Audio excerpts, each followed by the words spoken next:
Hey, hey, hey, welcome into another episode of the Unfiltered One Jets Pod NFL week recap of week 7 and look ahead with picks to week 8 as we are almost halfway through the season. Can you believe it, gentlemen?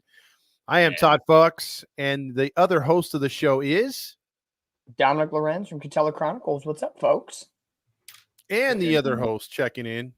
Matt with Grinding to Crime and Unfiltered Sports Podcast. There you go, guys and gals out there. If you're willing to share your picks, you can do that as we get going. We're going to get to a couple top stories and then give our takes real quick. And then we're going to recap each and every game, starting with our favorite first, and then moving on as we go down the list. And then we'll get into the picks at the end of the show in rapid fire succession. So that's basically how the show goes. If you're new to the show, give a like and subscribe. We really appreciate it. It helps us out in the algorithm. And with that being said, fellas, we've got to touch on something. I want to get your guys' opinion right off the bat. And that is, in Cleveland, they booed Deshaun Watson as he tore his Achilles on a play that was non-contact. And you had two players, namely Jameis Winston, and I'm forgetting the guy's name, the defensive end. I think Myles Garrett. Robinson. Yeah, Myles Garrett, surefire Hall of Famer at some point. He came out and said some stuff going against the Browns. So, with that being said, do you agree with the Browns' assessment of the fans being Bush League, or do you think they're justified? You're treading a fine line. I think if you're Cleveland, your season's already up in smokes. It's been a very underperforming year. Deshaun Watson has had many issues from start to finish during his tenure in Cleveland. He's been injured multiple times. So I get the fans' frustration on the playing field. Now, I'm the type of person, love the team, hate the team, whatever the case in between. If a man goes down, a man goes down. And it's not a pretty sight. And another ruptured Achilles, something that's very popular in the league right now over the last couple of seasons. So I don't think booing him while down and injured is a great move. I feel that's a little Bush League. Can you be frustrated with where the team is at all around? Because it's not just Deshaun Watson's fault that this team has only won one game this year. That defense was supposed to be top 3 in the NFL, and it has not performed that way one bit. So I think it's just frustration culminating to the climax of, look at all the money we've put into Deshaun Watson. We've pinned our hopes on all this. It's already going down in flames, and now why not just put the cherry on top and add another stick of dynamite? But, veteran players like Jameis Winston and Myles Garrett, they're not going to stand for it. They're going to do what feels necessary for them. So as a whole team, probably not. I get the frustration, but maybe just ill-timed at that point. Okay. Matt? Me personally, anytime a player gets hurt and anyone cheers for them, to me, it feels more Bush League. Despite how he's been playing and despite his contract or however you feel about him, the man got hurt. And his season's over. So the fact that he is your franchise quarterback and you're booing him, I get it, the frustration, and I get that the fan base wants more, and they were good with a Flacco last year. But again, a man's down. You don't cheer no matter what. He's done for the whole season. And for them to be cheering like that seems kind of Bush League. I understand the frustration though, but it's still Bush League. Okay, so with that being said, with both of you guys pretty much agreeing, the fact that you had two players who have had their run-ins with the NFL or with the law speak up for him and kind of say, that's our boy.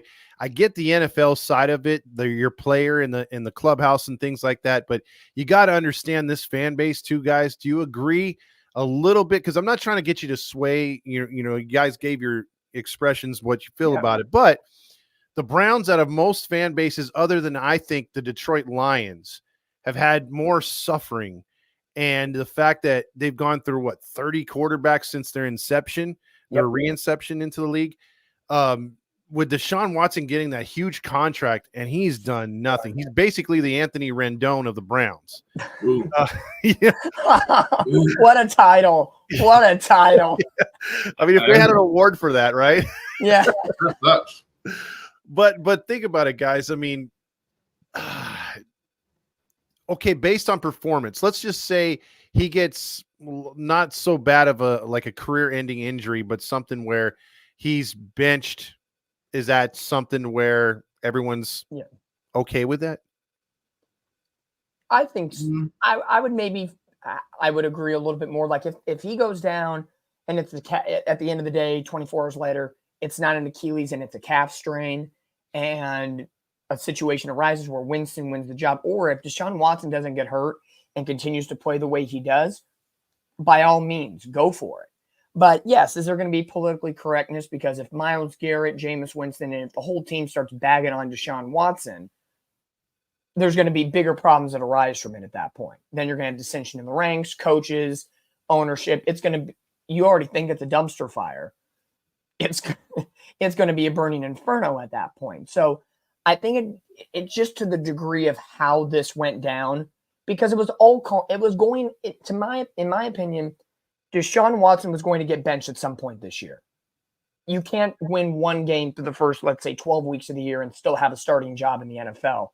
And coaches can't look for a change. In the way at which it happened, it makes it tough. But I get where you're coming from. I think, at some point, Winston was going to have to come in and figure things out and really try to put this organization back on track of Deshaun is Deshaun at this point. Winston or whoever else is going to be the future, and let's start to figure that out now rather than later. And now they've kind of kicked themselves in the foot with that big contract of, we got to worry about it later instead of worrying about it now. Okay, Matt? I agree with Dom in the sense of, with your players such as Winston and Garrett, Myles Garrett, making comments about Deshaun Watson. I'm with Dom. Even if he didn't have a season-ending injury, if he had a sprain or whatever, you got to bench the guy because it's definitely some tensions there, and I wouldn't want to play in that environment.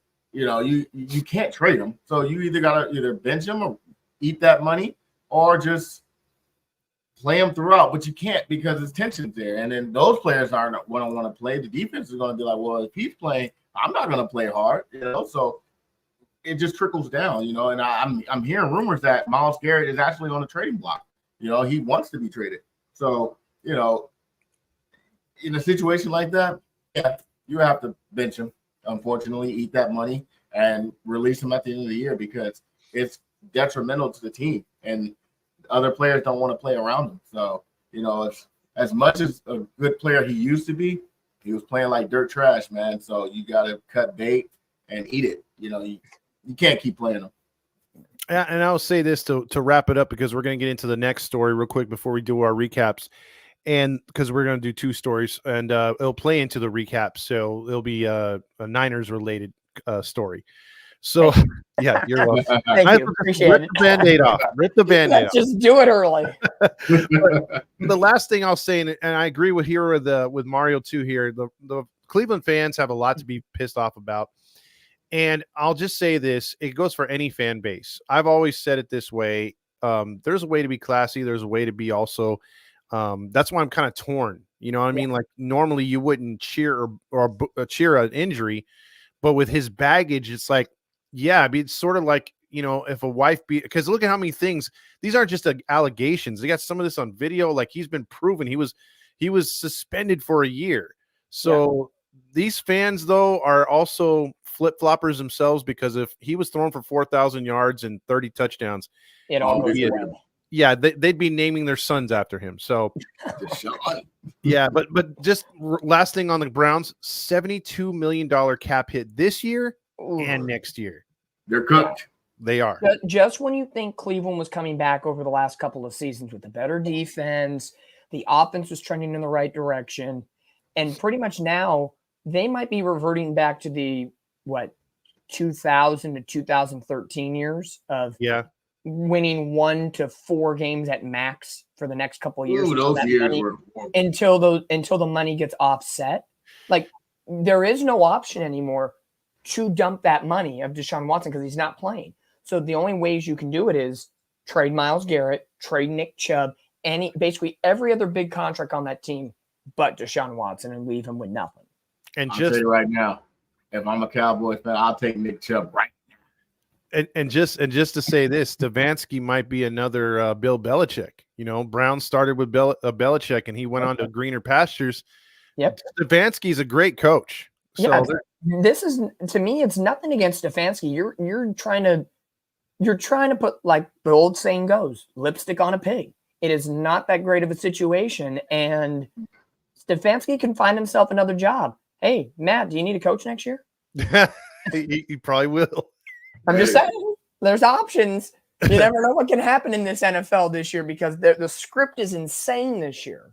And speaking of not knowing what's going on, I will toot my own horn because as it refers to the picks, I have not been on point at all. Okay, so I've had probably the worst season ever. But I will say this, I was right about one thing. I'm sorry, Dom, but I'm not sorry because it's the 49ers. It's rivalry. I know. But since the preseason, I said, man, double curse. You got the Madden curse. McCaffrey hasn't even sniffed the field yet. And then you got the Niners losing the Super Bowl curse. I went back talking with Steve Lease today saying, look, I can't remember a team outside of the Patriots that lost the Super Bowl and returned. They either get to the postseason barely and flounder like my Seahawks, the Falcons, the Eagles, you name the team that lost, the Carolina Panthers. The good organizations regroup and come back like the Niners did the last time they lost to the Chiefs. The bad ones like Carolina fall into oblivion after they lost the Super Bowl. Atlanta Falcons, so on and so on. So my question to you guys is, do you guys believe me yet? The only reason why, besides my love of the Niners, faithful to the Bay, and keeping hope until, like I say, even for the Angels, until there's that E for elimination, there's always a chance, right? The season starts today. Better chance for the Niners than the Angels, but go ahead. Yes, exactly. There you go. It's the only thing giving me hope. But looking back at the 49ers, over the last 7 seasons, 7 years, Kyle Shanahan, they've been, playoff bound, great organization. 2 of those 7 years, they have started the year 5-0. Every other year, they have been mid at best through the first 7 to 9 weeks up until their bye week. Because for some reason, the 49ers always have a bye week between 5 and 9. They never have a late bye week. It just, I don't know what happens. So last year, a 5-0 year, the year before when they lose to the Eagles in the NFC title game, they were 3-4 at their bye. Week 7, going into the bye, they get throttled by the Chiefs at home. Same script as this year. Less injuries then. Jimmy Garoppolo, the quarterback situation was more the talk of the town. Now it's everything else. So if you follow the same script, a streak should be coming, right? However, with a lot of hindrances going on with McCaffrey not sniffing the field right now, the reports say after the bye week, there's a chance. We'll see what happens. Debo at the hospital with pneumonia. Well, that's crazy. He got released today for the Niner fans out there. He's released, so hopefully we'll see what happens. Yeah, that's good. That's very good. It's good because look how much offense, and let's bring this up, Brandon Ayuk, okay? Big contract, gets his knees taken out for him. That's a tough blow, no pun intended. We are in a situation where when you're an opposing team playing the 49ers, you have to plan for so much. McCaffrey is one dog. Ayuk can do his thing. Debo is such a Swiss Army knife. Then you have George Kittle. And then Mason, who's taken over the job for McCaffrey really well. He's a top 5 rusher in the league right now. Like, there's a lot of things you got to scheme when you're playing the 49ers offense at their best. And Brock Purdy, who's been a top 5 quarterback this year. When you take away all of those hindrances, defense are saying, this is a vacation. This is easy, not a problem. So I get it. And I'm not trying to say, injuries are why we're sucky. No, it's why we're not as consistent on offense as we've been, in years past. We can get to more when we talk about Chiefs 49ers and that game, and et cetera. which we will right now. So Yeah. hold that thought, Matt. Yeah. Let's get your take on that of right course. Well, let's just rip the bandage off and just kill me softly here. It's fine. Again, I said it before. 3-4, we've been in this position before. We'll make the NFC title game. It's fine. now. But what gets me, I can handle bad losses. And this was probably Brock Purdy's worst start of his 49ers career thus far. I can handle that. Not every quarterback is going to be perfect and do what he's got to do. I'm fine with that. But when, and I'm sorry, this is going to sound like me poo-pooing on the Chiefs and stuck on anybody that believes in it. Something has to be said of what's going on right now with the way the league is being refereed and judged and what's going on with Kansas City. Okay. Patrick Mahomes has his worst statistical game in the last 3 seasons. So the Niners defense does their job to the best of their abilities. No touchdowns, 2 interceptions, a QBR below 50, and 154 passing yards. Any game of the week, that is a crap performance for Patrick Mahomes. No one's talking about him. But because he makes a 33-yard run towards the sideline and uses the, in my opinion, the loophole in the rule of I'm going to fake go out of bounds, fake step out, whatever, jolt back in. You're seeing it across, not just with Mahomes, but with Allen and Lamar Jackson and all of these running quarterbacks. Everybody's afraid to hit them near the sideline. You're getting 15 yards and you're getting lit up no matter what at this point. So, you know, your defenses are teetering. You have the holding calls, and then you have the Brandon Ayuk situation. We saw it on Monday Night Football with Chris Godwin in the hip drop tackle costing in his season. You already have a defender taking Ayuk out up top. There is no reason for the secondary defender to come in head first, shoulder first, right into the thigh where he's already fallen, and the knee is going to collapse. Regardless if you tackle him high or low, that knee is given out. You're in the most vulnerable position possible. And we're seeing it more and more with many wide receivers, the hip drop tackle, the low-level hits. It's starting to become a bigger issue here in the league. Then you have the penalty situation of let's punch Trent Williams. Trent Williams is like, what the F? Get off me, bro. And he gets ejected and the Chiefs get nothing. It's the unbalancement, and it's just not the Niners. You saw Atlanta when they played them, the Jets last year, the Bengals. It's more than just one situation. So, yes, some people may call me, I'm complaining in your team.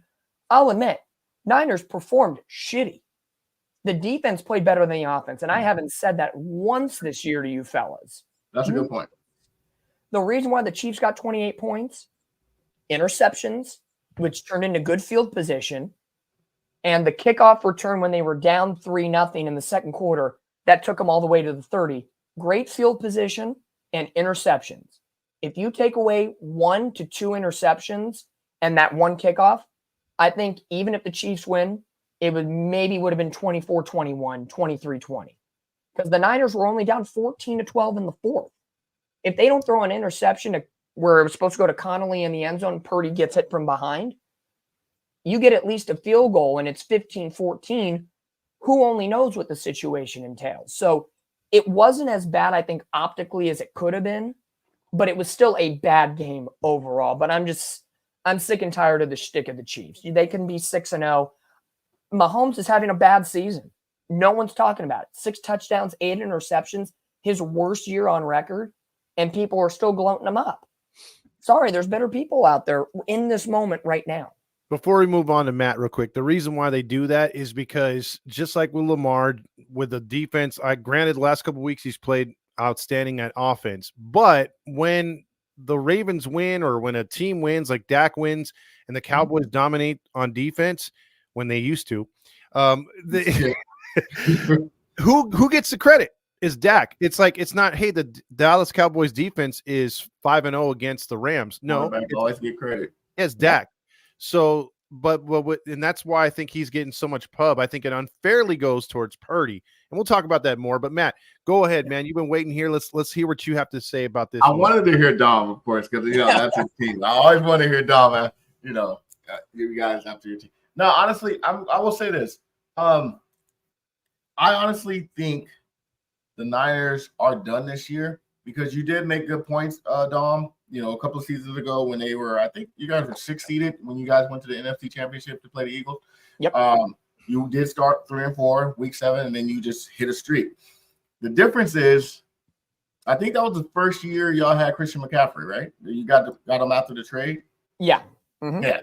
Fresh Christian McCaffrey, fresh Brandon Ayuk, and then Deebo Samuels. Much younger, much fresher. Mm-hmm. I can understand. Now it's different. Ayuk just got hurt for the year. He's done. Kittle's been banged up, but he's been consistent. Christian McCaffrey's been banged up. I don't even think he played yet. So Deebo, obviously he had pneumonia, so hopefully he's back and ready to go. So their wide receiver got shot. Yeah, and then your receiver got shot. Yeah. So I think props to Ricky Pearsall. His first catch and first touchdown, 50 days to the day he got shot. Like, yeah. I'm sorry. I don't care if you love or hate the Niners. Like, that's probably the story of the year. Like, from dead. Oh, yeah. You definitely should be honored for that. Jeez, criminy. But all I'm saying is that, like, things are different now. I don't think you guys are going to you might still make the playoff. You're good enough to make the playoff. I believe in Shanahan. I think he could cook up some schemes and stuff like that. Purdy's still good. I don't know if he's top 5 this year, maybe top 10. But as long as you got Purdy, a soon-to-be healthy Christian McCaffrey, if you have Deebo and Kittles in the lineup, you still have a fighter's chance. The defense did play a lot better last game. Again, your offense, those interceptions was a key point. You throw those 3 picks, you take a couple of them away. Hey, the score might be a little different. They did give them good field position. So, but overall, you guys haven't been playing that great this year. I mean, you guys lost to the Rams, a team that was what, 1 or they were probably 0-3 at the time. I don't know. Yeah, they definitely were the losing team. And everyone expected you guys to mop the floor, and you guys took a loss on that one. So, and same with the midget. Yeah, same, exactly. So this year, you guys don't look as dominant as you guys were before. I honestly think this Cowboys game could be closer than I expect. I still think we're going to lose, but it could be closer than I expect. You know, in the past, I'm like, damn, y'all going to beat us. Hey, this could go either way. It balances out. We suck, and you guys got injuries. It's a balance. So we'll see what happens. But I think this year, I don't know, man. You might sneak into the playoffs, but it's not going to be as dominant as you guys have been in the past couple of seasons. To follow this up, their next games are against the Dallas Cowboys, actually at up there in Frisco. Then you go to Tampa Bay. You play us at home. You probably win that game. Packers at Green Bay. That's a tough one. At Buffalo, you got the Bears, Mario's Bears. Mm-hmm. And then that might be a tough one. Yeah. And then you got the Rams with a genius. You never know what you're going to get there. I think they do. And then Tua, if he hasn't had another concussion, will be playing at Miami. Yep. And then you got Detroit and Goff at home, and then you got the midget to close out the year. That's a tough schedule.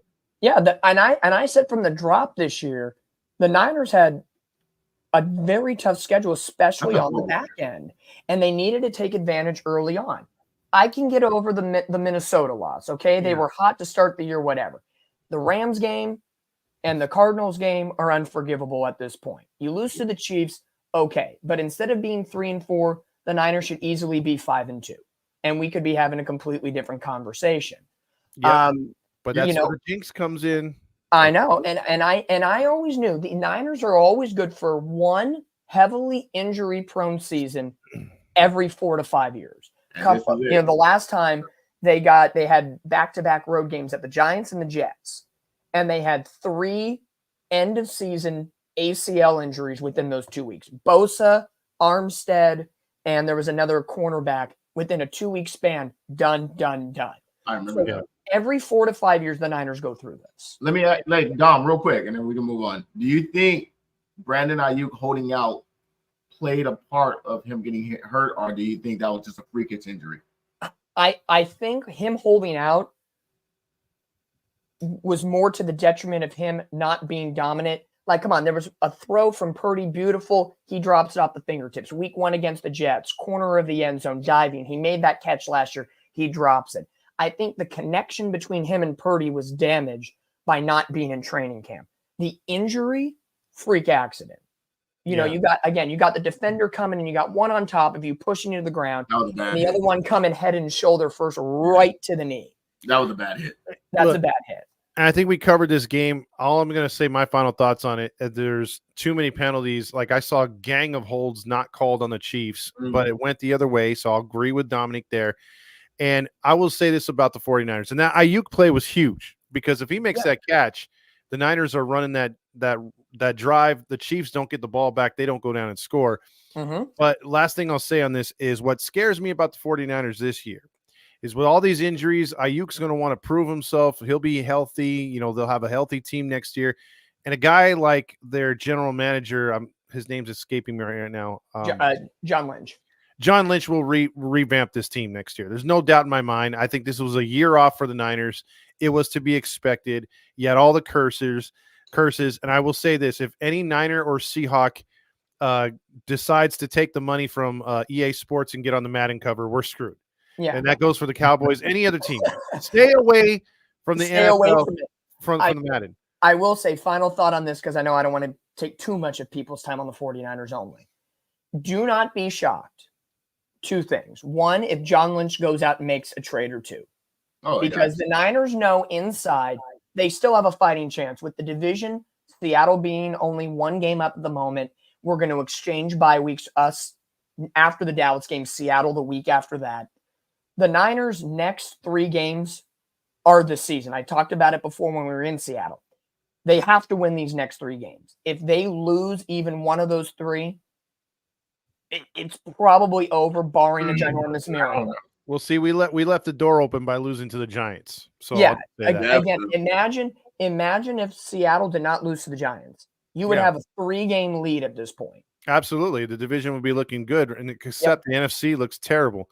Yep. And we'll jump into my game because Dallas Cowboys were off. Randy's Jets were playing. We're going to get to them next after that. Seahawks win in a game where I picked against them. I thought that they would go into Atlanta and lose this game. I thought Kirk Cousins was going to have a good game.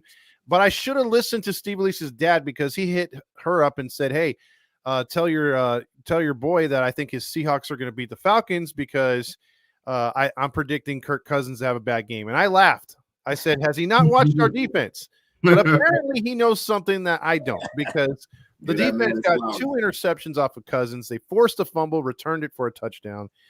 The running game looked good. Geno Smith looked good. Metcalf got like I bruised my knee. I got to leave for a little bit. He'll be fine. The Seahawks, they beat down the Falcons. What did you guys think of that? I was shocked.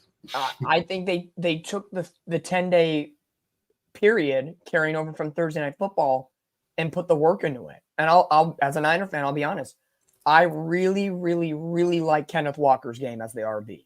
You need to feed him more than Geno Smith is passing right now because the run game is working for Seattle when it's used properly.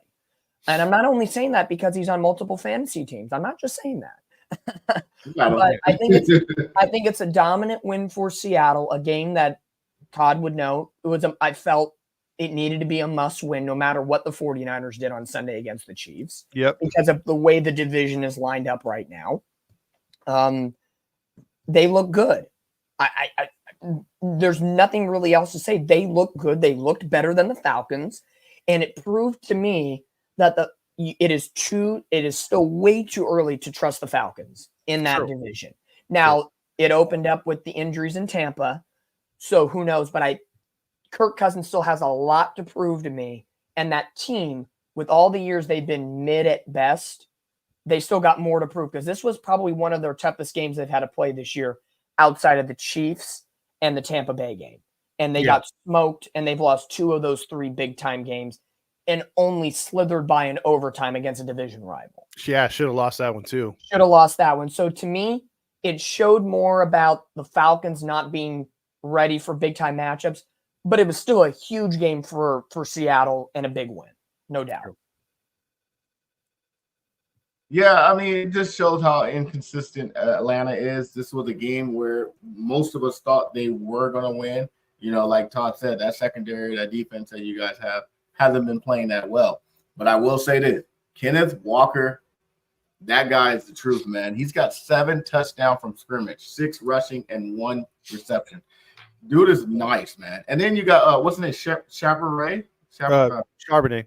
Charbonnet. He's a solid backup running back as well. So you got a nice duo. It reminds me of the year you guys had what's those two running backs you guys had a few years back, and they were a really good duo. I don't know. We've blown through so many running backs. It'll come back to me. It will come back to me. One of them was always hurt, but he was really good. But that's a nice 1-2 running back duo you guys have. Kenneth Walker is really keeping you guys' season really well. And Geno has been playing pretty good. He's hit and miss some days. He's hot and cold. But overall, he's a good game manager. You guys shocked everyone. I picked the Falcons to win, too. I picked them to win that division. It's still up. Penny, there you go. Penny and what's his name? Was it Lynch? Lynch and Penny at the time? No, it wasn't Lynch. Penny and Dang, who's number 32? I want to say. Yeah, man, I can't think of his name. Thank you, Big Game James. But you know what I'm talking about. That back then, you guys had a really solid running back duo. This kind of reminds me of it. But obviously, Kenneth Walker is leading the charge. But you guys are shockingly good. You could win that division. I still personally think Niners will win it, but you definitely got a fighter's chance to win that division if Niners step it up, and then obviously they get healthy late in the season. But I'll wrap it up on this one. It's what a difference the offense looks when they actually throw to George Fant. They got him involved a lot in this game, and then they also did a good job pass rush, which they haven't done all season. They got to Kirk Cousins, they got in his face, and they made him make mistakes. Yeah. So now let's move on. Like I said, Matt's team didn't play this week, so that'll take us to Randy's team. And if he were here, I think your speakers will be blown out because the Jets had a halftime lead. And if it wasn't for I think it was a turnover on downs, or was it a turnover in general? They were up 15-6. Russell Wilson didn't look very good. The Steelers were kind of struggling, and the Jets weren't blowing them away, but they were playing decent enough to where you thought, okay, they're going to take this into the second half, win ugly, right? Yep. And no, it did not work out that way. The Jets started to do Jet things, and all of a sudden, Russell Wilson started to hit some passes, some incredible catches by Pickens and others, and the Steelers wound up winning in a rout. I did not see this coming, guys. Even though the Jets had played bad, I did not see this coming. What do you guys think? No, I didn't see it coming either. I thought it'd be more of a closer game and Russell Wilson would have a little bit more rust. And he did in the first quarter. Let's be real. He was a little slow, come around in the second half, a slow burn. So it makes Mike Tomlin look like a genius at the end of the day, right? I think this says more about the Jets, 100% more than Pittsburgh. And I really think, and I know if Randy's watching this or whatever the case may be, he'll probably come after me for this one.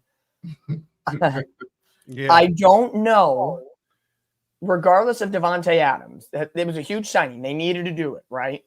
Mm-hmm. And I knew, even though I called it last week on the show, that he was going to have a big game. I wasn't surprised he didn't have a big game because first week, getting in the flow, you can give him a free pass. I do not know if Aaron Rodgers is the guy for New York. And I'm not talking about his age, and I'm not talking – it could be the combination of Rodgers with the current Jets system, or it could be Rodgers just Rodgers, something. Because at moments this year, we've seen Rodgers throw the ball like Rodgers can, right? Yeah. Precision, putting it where other receivers need to be and making grabs. But then we've seen him being completely off, like what happened in multiple situations, the 3 interceptions against Minnesota, the performance against Pittsburgh.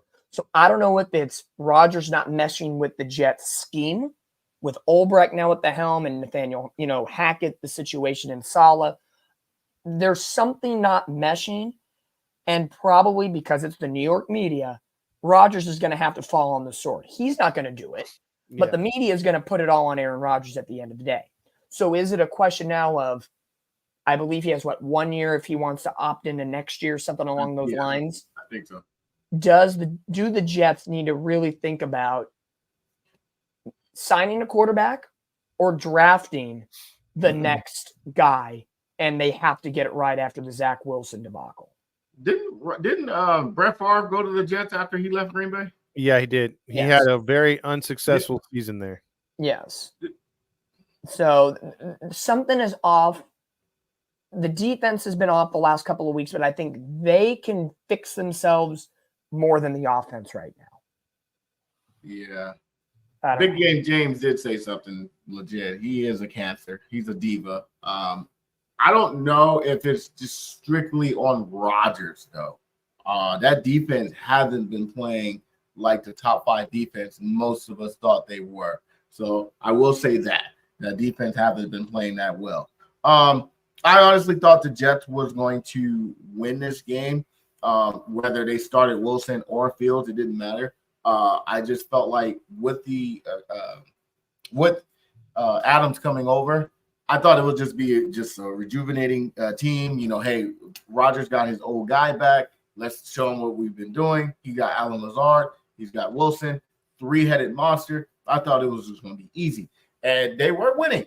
And then I don't know what the heck happened. Russell Wilson turned back to the Seattle Seahawks Wilson, man. You got to admit, Todd, you give that man some flowers, man. Stop playing. Stop it. Maybe Sierra let him pee standing up for once. You know, he's allowed to stand up while he pees instead of sitting down. I don't know. Hey, you know what? That's jacked up, man. That's just he had three. So disrespectful. So Very disrespectful. disrespectful. Two receptions, receiving touchdowns, and one rushing touchdown. So he had a total of 3. Dude was a nice pick. He played great. I got to give him credit. You know, in the second half, he really turned it on. It looks like he took the job from Justin Fields because he was throwing some deep balls. Yeah. Fields ain't doing that. No. Here's my thing with – oh, go ahead. I'm sorry. No, I was just saying. So, let's see what the Steelers do. Their defense played like the Steelers' defense, so you got to give them credit. But if Russell Wilson could continue to play like that, which I doubt, but if he can show some kind of resemblance of that game consistently, hey, Steelers might have a shot. I'll say this about – and I'll – real quick before we bounce off this game, because we're going to start blowing through the other games, but I want you guys I don't know if you guys noticed this, but I know the Mets, they said even on the telecast, the Mets and the Jets are kind of intertwined because they both played Shea Stadium for a long time. They're always at the same spot. To me, when I watch from an outsider not living in New York, it seems like when the Giants were in their heyday with Eli Manning, they didn't get anywhere the scrutiny or the coverage the Jets do. And the Giants have like the better history, like they're like the Yankees, and the Jets get scrutinized like no other team I've ever seen. Do you guys get that vibe as well? Yeah, I do. Yeah. Like, if you watch the media, for example, you watch ESPN in the mornings and watch Get Up and First Take, that is the first story. And they talk about it multiple times in the 2-hour time block that they have. And it was like that even without Aaron Rodgers on the team, when it was Zach Wilson. And all that was going on back in that time. So Aaron Rodgers just poured more gasoline on it for the media and everybody else. And we all know that we joke about the New York media. If you're the Yankees, the Giants, the Mets, the New York media is the New York media. And if anybody can take it and shove it back in the media's face, I will admit it is Aaron Rodgers. He'll give it right back to you. But at what point is it a detriment to the organization? Randy jokes about all the time. It's been a joke of an organization of they've done this and they've done this, so on and so forth through all the years. But there has to be a point, and maybe it's going to have to be like the Cleveland Browns. When is it the time to reset, back it up, blow it up, and start again? Because on paper, the Jets should be way more competitive. Rodgers, Adams, Wilson, Lazard. Defense is not bad either. And then Breece Hall. There's all of these factors. And it's not meshing well. Something is off. I can't put my finger on it. I don't know. There's something that's missing that I don't know what is missing. Yeah. If that makes sense. True. No, it is. Yeah. Matt? No, I was just saying, I mean, when you look at that team, Aaron Rodgers, based on his history, you will say, hey, he's a good quarterback to have. You got Breece Hall, who's probably a top 10 running back.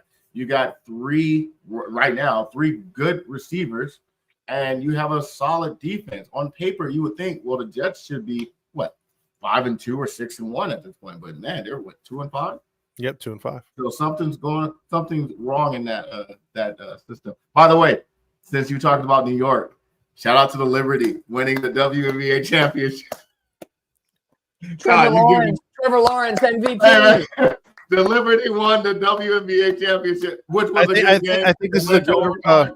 this is a good time to interrupt Matt and show you who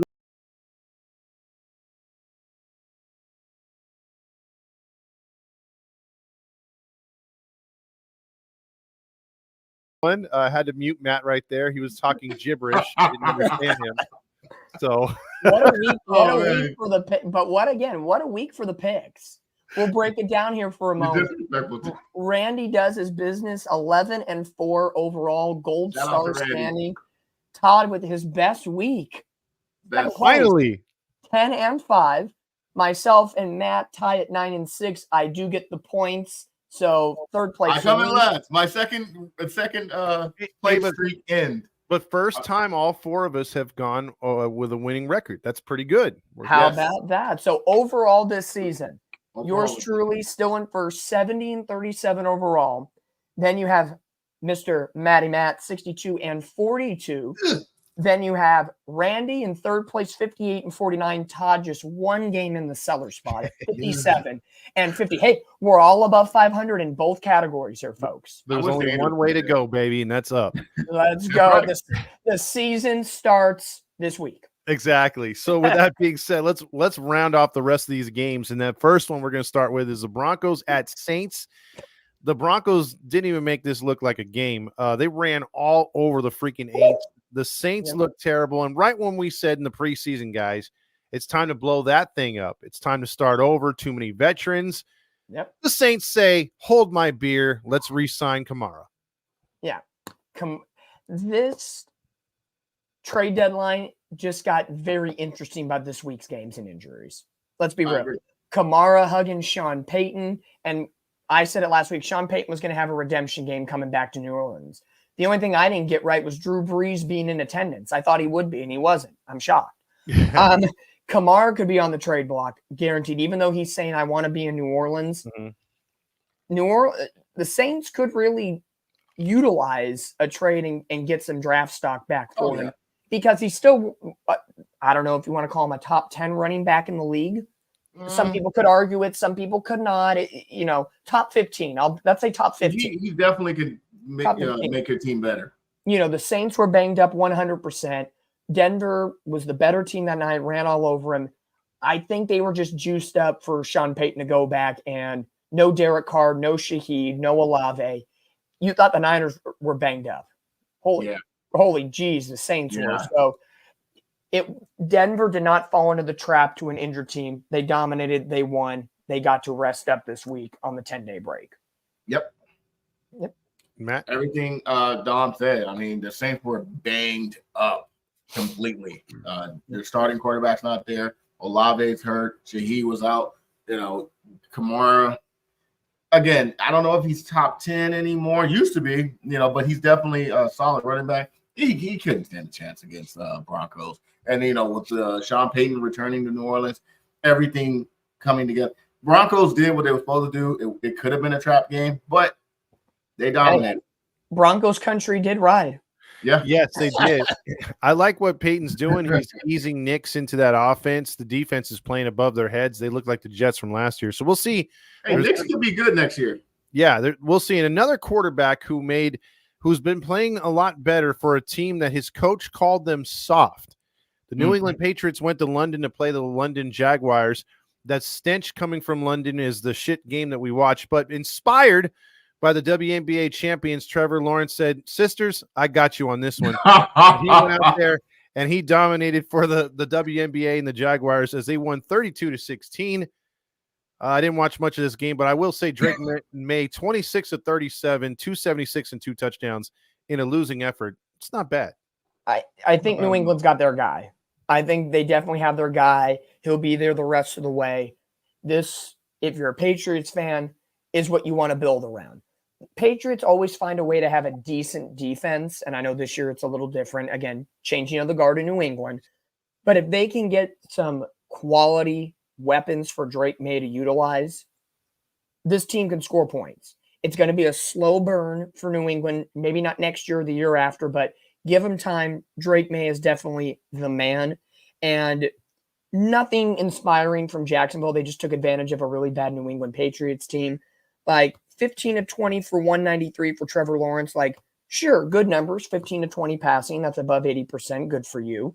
But nothing really that inspiring in that sense. It just been there, done that, get this game over with, come back to the States after 2 weeks in London. And I guess if Doug Peterson gets fired, he's going to get fired in the United States and not foreign. There you go. Yeah, this was the game I thought Patriots were going to get Peterson fired. In the beginning, they were up 10-0. You would think, hey, something's happening. But then Trevor Lawrence just came back and scored, 25 points out of nowhere. And, yeah, they just took over. I mean, he saved Peterson for one more week. So, I don't know, man. They should just move to London, man. They was there for like 2 weeks, man. Hey, 500 record, 1-1. Hey, might as well stay there, And like you said, what about Drake May? Dude is nice. I think they found their quarterback. If he gets some weapons, watch out. I don't know if they turn their season around, but I would just keep him going. Just showcase him, man. See what he can do. And then maybe next year get some trade bait, get some weapons, get some veterans around him. You never know. I'm not saying they got their Tom Brady again, but, they got a good quarterback. So shout out to Drake May. All right, we'll see what happens. I mean, last thing I'll say is, Trevor Lawrence, she tends to play better in London than Jacksonville, but we'll see how she does when she comes back. Stop it. She's got royalty out in London. She sure is. He identified as a man. She's a Duchess of Dork. The Buffalo Bills were at home. They improved to 3-0 after a thumping of, I mean, if you hadn't had enough as a Titans fan, I mean, their defense is good. We've all established that. But when you got to go to Mason Rudolph, he's not exactly an upgrade. In this game, I mean, at halftime, 10-7 Titans, I was pretty shocked. But you knew the Bills would come out in the second half, and they did. They win 34-10. I got not much on this one other than the Bills look like the team they're supposed to look like. I got 3 things. Number 1, you only go to Rudolph at Christmas time. I'm talking about with the red nose and Santa. There you go. There you go. Number 2, Amari Cooper is going to be a very nice piece to Buffalo for Josh Allen. Complimentary piece. It takes the pressure off Khalil Shakir of being that number 1 wide receiver. He's still talented, but to have that 1-2 punch going into the postseason and where they want to go, very nice. Number 3, Hopkins and Ridley out of Tennessee. They'll be gone by the trade deadline. Ooh, yeah. It makes sense, man. I believe Hopkins is wasting his talent there, but go ahead. You give me Hopkins right now, I'll take him. Put him with CeeDee Lamb. I'll take anybody. I'll take it. Niners are in the business. The Niners need a wide receiver all of a sudden. God damn it, you give me Ridley, I'll take him right now. But give me Hopkins, man. I still think he got some kind of talent left, and I'll take him. But no, real quick, not much to say. I agree with Dom. Amari Cooper found a home. He was not going to do anything in Cleveland, and for him to have a great quarterback like Josh Allen, he's not that diva-like player he had like with Stephon Diggs. So, I like it for Josh Allen. Shakir has that, like you said, Cooper and Shakir 1-2 punch, and then James Cook take the load off. So this is good for the Bills. I just think they just took advantage of a horrible team in Tennessee. So nothing much to say. All right, so that'll move us on to Cincinnati versus Cleveland, the Battle of Ohio. We already talked about the shenanigans that happened with the game as far as the injury, the booing, and all that other stuff. So we'll get to the actual X's and O's. Again, guys, I'll say it. The Browns are the least impressive 3-4 team I've ever seen. You keep wanting them to open up the doors and the floodgates to scoring, and they just haven't done it. Defensively, they do just enough, if any, if they win, and they're not beating the best of opponents here, and not by a lot. So it's got to be troubling for Bengals fans. And then also the Browns are a mess, guys. This team has got to do something, whether they blow it up or something, because no one's going to take Deshaun Watson. But anyway, thoughts on this game, because it was pretty unwatchable. Pretty much the Bengals truly show up in a big market game. So in 2 weeks from now, when they play Baltimore on a Thursday night, it'll be a terrific game. When they play the Raiders, Chargers, Tennessee, you're going to get a subpar, scathing by performance. So I really don't know how to calculate the Bengals because Joe Burrow, a really good quarterback, having a bad season with the team around him. They're healthy. T. Higgins is playing well. Jamar Chase is playing well. The running back room is not the best it's ever been. Their defense is subpar. The offensive line is subpar. It's, again, no offense, Matt, kind of like the Dallas Cowboys. Rinse, repeat, and we'll see if it works. But there was a lot of teams, like look at New Orleans, let's run it back with the same people and see if it works. So it's a commonality right now in the NFL script this year that system is not working. And Cincinnati is, I don't want to say they're the team on the milk carton that says they're the poster child, but they're one of the poster childs where it's just not working at this moment right now. And with having the Steelers playing well and Baltimore playing well, it's not working out to their advantage. Yeah, I'm kind of disappointed in Cincinnati because I thought this was going to be a blowout. You come on now. This is a typical trap game. You know, the Browns are horrible. 1-4 to start, or 1-5. I'm sorry, coming in. I thought the Bengals was going to blow them off, but it was actually a close game. You know, for a while it could have gone either way, but I'm a little disappointed in the Bengals. I don't know what's going on in their system. The defense actually played pretty good this game in the sense, but the offense, man, they should have put up more points than 21 against the Browns team that is just deflated and just completely just done. I expected them to put them up at least 35 points against this team, but a win's a win, so you can't sneeze that. So a good win for them. They keep their chances competing in that division, which is a tough division with the Baltimore and Steelers. But again, I thought they would do a lot better, but they didn't. So it's kind of concerning for Bengals fans. I totally agree with you guys right there. Good takes. Now we're going to go through one more crappy game before we get into two games that actually lived up to the hype. And the crappy game we're going to go to is the Colts hosting the Dolphins. Dolphins fall to 2-4. No surprise with Tua. And I think that's the reason, because if Tua played this week, the way that Anthony Richardson, and I've been calling it all year too, this guy is a huge bust. And this was one of my 4 games I had on the YouTube NFL ticket thing.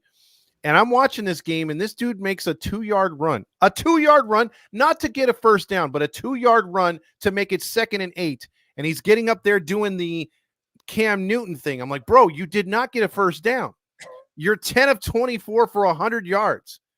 You're not good. Why are you celebrating off of every other play? And they kept showing Flacco, and even the telecast is like, hey, man, you got a better chance of winning with Flacco. Your quarterback goes down for the Dolphins. Last thing I'll say is what summed up the Dolphins is they still had a chance with about, I'd say 30 seconds left to win the game down 6 because their kicker had missed a field goal earlier. They were already in field goal range.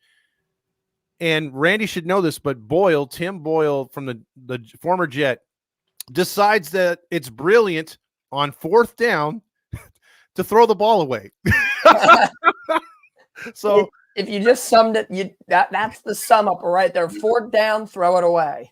So live to play another. Oh wait, we can't. Horrible. No, this game, it's not worth talking about in my opinion. The only thing I'm going to say is Joe Flacco needs to be the quarterback for the rest of the year for the Colts. Yeah. If anything else proved it this weekend, especially against a team that is struggling like Miami, they should have blown them out. With Joe Flacco, they probably get 30 points. Yep. Straightforward, that's it. That's true. Real quick. Randy's here. Shout out to Randy. Real quick. The Colts defense balled out. Again, you're playing the Miami Dolphins team with no quarterback. If Tua's there, they get chewed out and spit out and everything. But real quick, Richardson, 10 of 24 for 129 yards, man. That ain't getting you nothing. Ain't getting you nothing. He had 56 rushing yards, but it's getting you to the bench. It should take you to the bench. If it wasn't for Matt Gay Colts lose because Yep. he gave them 9 points. Mhm. And their backup, Tyler Goodson, was the only rushing touchdown. So Matt Gay was the reason why the Colts won. So great game for Matt Gay. The kicker did his thing.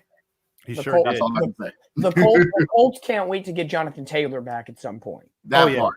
because Yeah. that alleviates a lot of Anthony Richardson's issues when you can just hand it off to a top tier back like Taylor. Agreed. Yeah, and they're doing the wrong thing with him. I think Colts coaching staff is like, hey, let's do design runs. It's like, bro's already shown he's injury prone. He shouldn't be taking unnecessary hits. But He'll be hey, the next Tua Tagovailoa. yeah.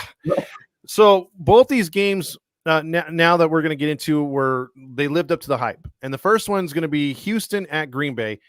I hate this first off, as far as uniform wise. Why the hell? You're a traditional team. You are one of the most famous football teams out there, the Packers, and especially home. If you want to pull that whiteout crap on the road, fine. Yeah. Experiment. Like that's why I don't like Notre Dame when they do their stupid flashy uniforms. They should wear their Penn State like ones. They're the same every game. I think Yep. Green Bay, Chicago, historic teams like the Niners, I don't like when they go to all white. Yeah. I think they should wear, the Packers should never not wear green and gold at home, or green and yellow. But anyway, with that being said, they had the whiteout. Packers hosted Houston. It lived up to the hype, except CJ Stroud, despite having one of his worst games, it took a last-second field goal for the Packers to win. Jordan Love balled out, Mixon balled out, but CJ Stroud, and this just shows you how good the coaching is and the defense is, they played excellent to keep those Texans even in the game because Stroud, again, had a poor performance. Yeah, the Packers defense is a top-tier defense now in the NFL, and I think it's proven that when you have a good young quarterback in CJ Stroud, and he does have a very nice set of weapons to his disposal with the exclusion of Nico Collins on the IR right now. 86 yards for CJ Stroud. That is, I never would have thought in CJ Stroud's career, and I know it's only, year 2? Mm-hmm. In his career, he would ever have less than 100 yards passing in a game if he did not finish the game because he got hurt or something along those lines. So for the Packers defense to do that, very, very good. Joe Mixon is still very good. Mm-hmm. Joe Mixon is still very good in Houston. Josh Jacobs is still very good for the Packers. The running games are pretty good. This could be Stroud versus Love, a matchup we see in this next generation of football. We had Manning versus Roethlisberger, Brady Manning, Eli Manning versus Manning. You had all of those matchups, so on and so forth, regardless if it was in the Super Bowl or just consistently in the regular season. This is a matchup when both of these quarterbacks could throw for 300 yards and you could get a high-scoring affair, just as entertaining. So I had the Packers to win in this game. Close matchup. Lambeau is Lambeau, and it helps out the home team in that favor. But I do agree with Todd. Wear the green at home. I would have loved to have seen the whiteout with either when they went to the Lions and the Lions did their all blues or all blacks. Yeah, that would be cool. That would have been cool. Agreed. Yeah. Well, like Mario said, you change the uniform to, get more swag and sell more. So it's capitalism. I get it. Mm-hmm. But, traditionally you see the Green Bay green. So, but real quick, I'll just say this. I'm with you. I did not expect Green Bay to shut down CJ Stroud like that. Under 100-yard passing for a whole entire game, and he didn't get hurt. That's unbelievable. So give Packers a ton of credit shutting them down.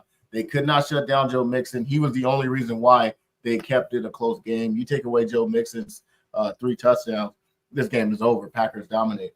And then another thing you said, Dom, which is a great take. These are the 2 fresh young quarterbacks of this generation. This is definitely kind of, going to be a battle in the next 10 years for sure, kind of like a Manning, Brady type atmosphere. It kind of lived up to it. Again, if CJ Stroud played better, we can say that, it was a good matchup against each other, but,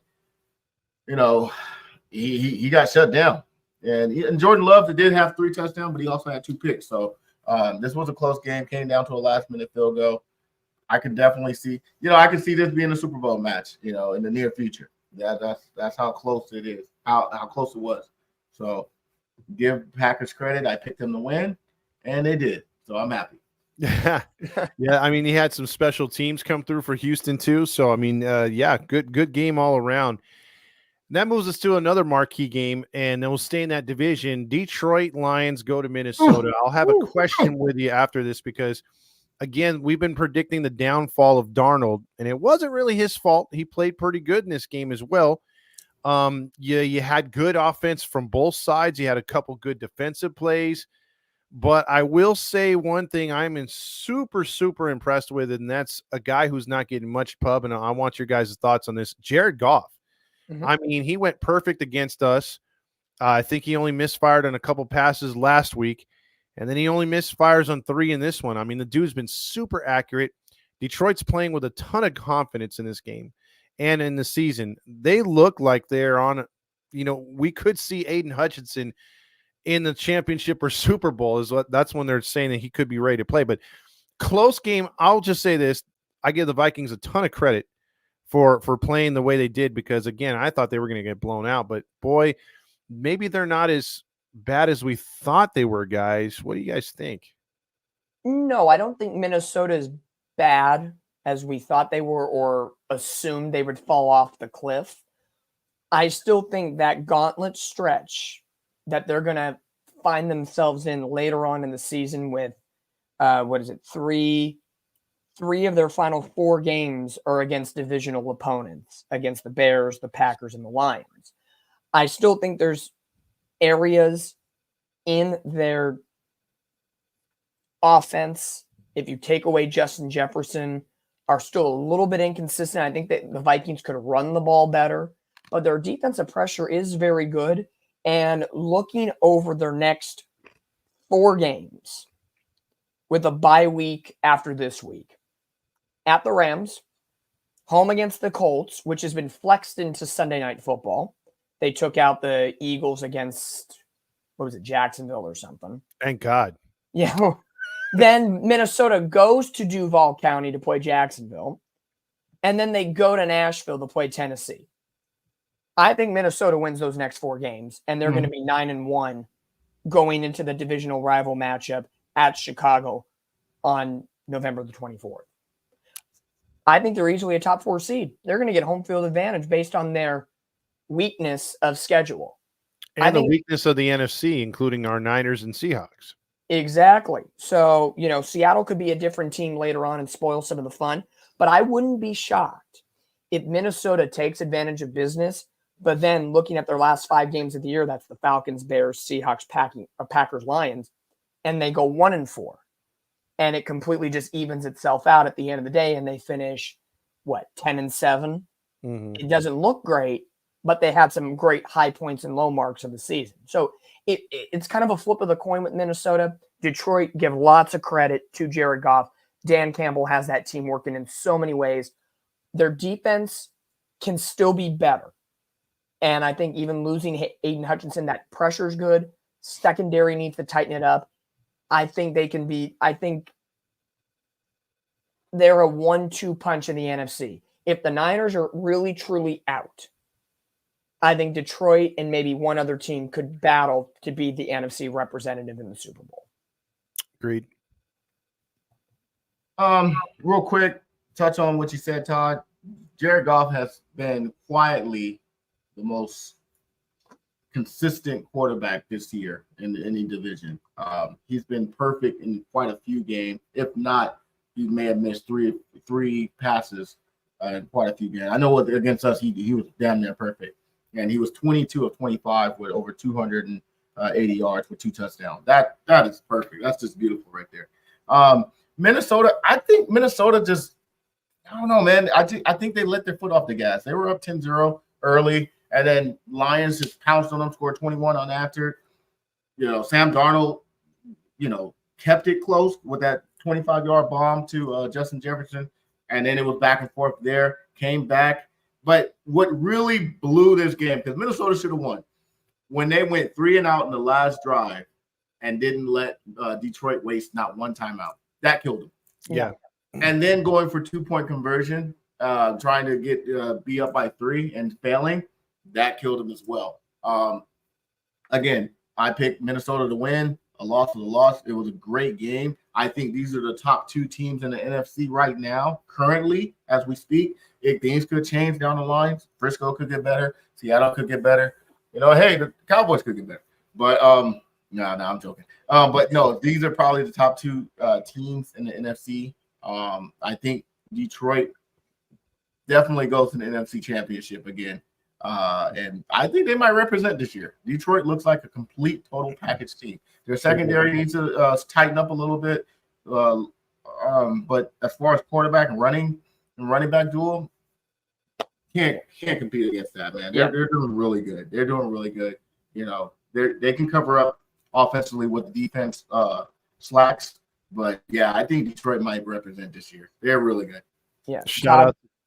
No, go for it. I was just going to shout out to the NFC North, man. Best division in football. Best division in football. And hopefully they, like Mario said, they'll devour themselves and kind of even everybody out. It feels like it doesn't work out. But to your point, Todd, Goff, 9th in the league in passing, 1,610 yards, tied for 7th in the league with 10 touchdowns, only has 4 interceptions, but he's in the middle in QBR at 57.3, which is good for 15th in the NFL.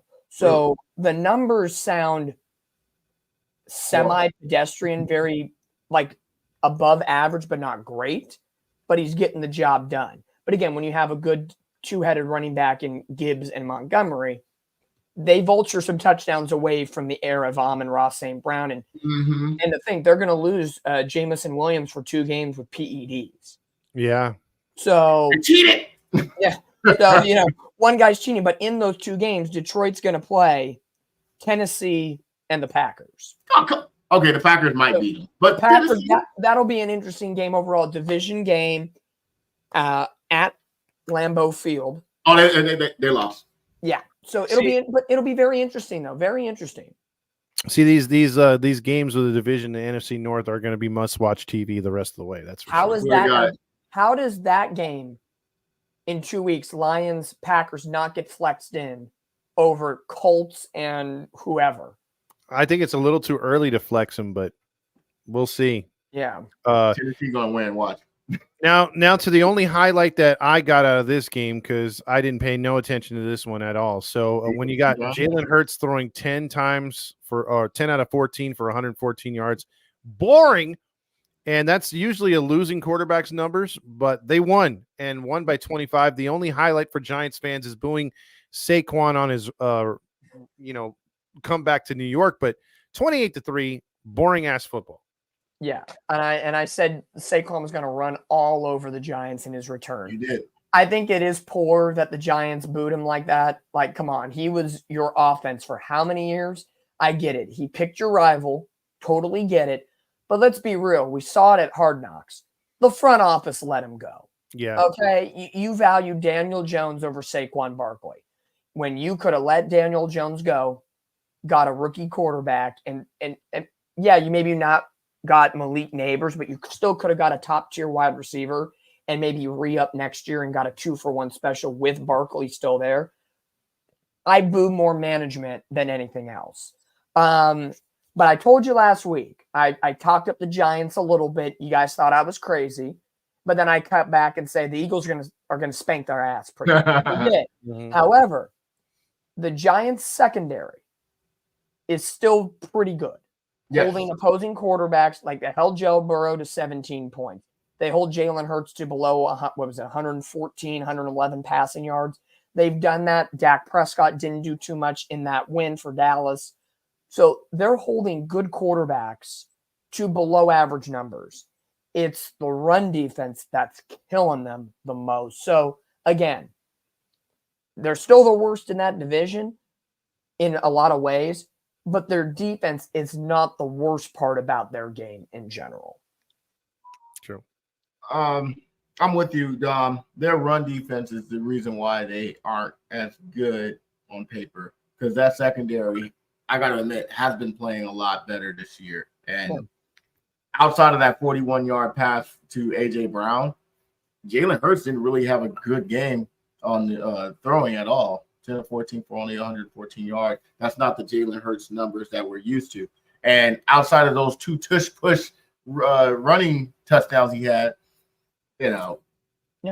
Yeah, they may have been a closer game, you know. And if you didn't have Daniel Jones as a quarterback, God dang it, you probably could win a couple of games. That guy is horrible.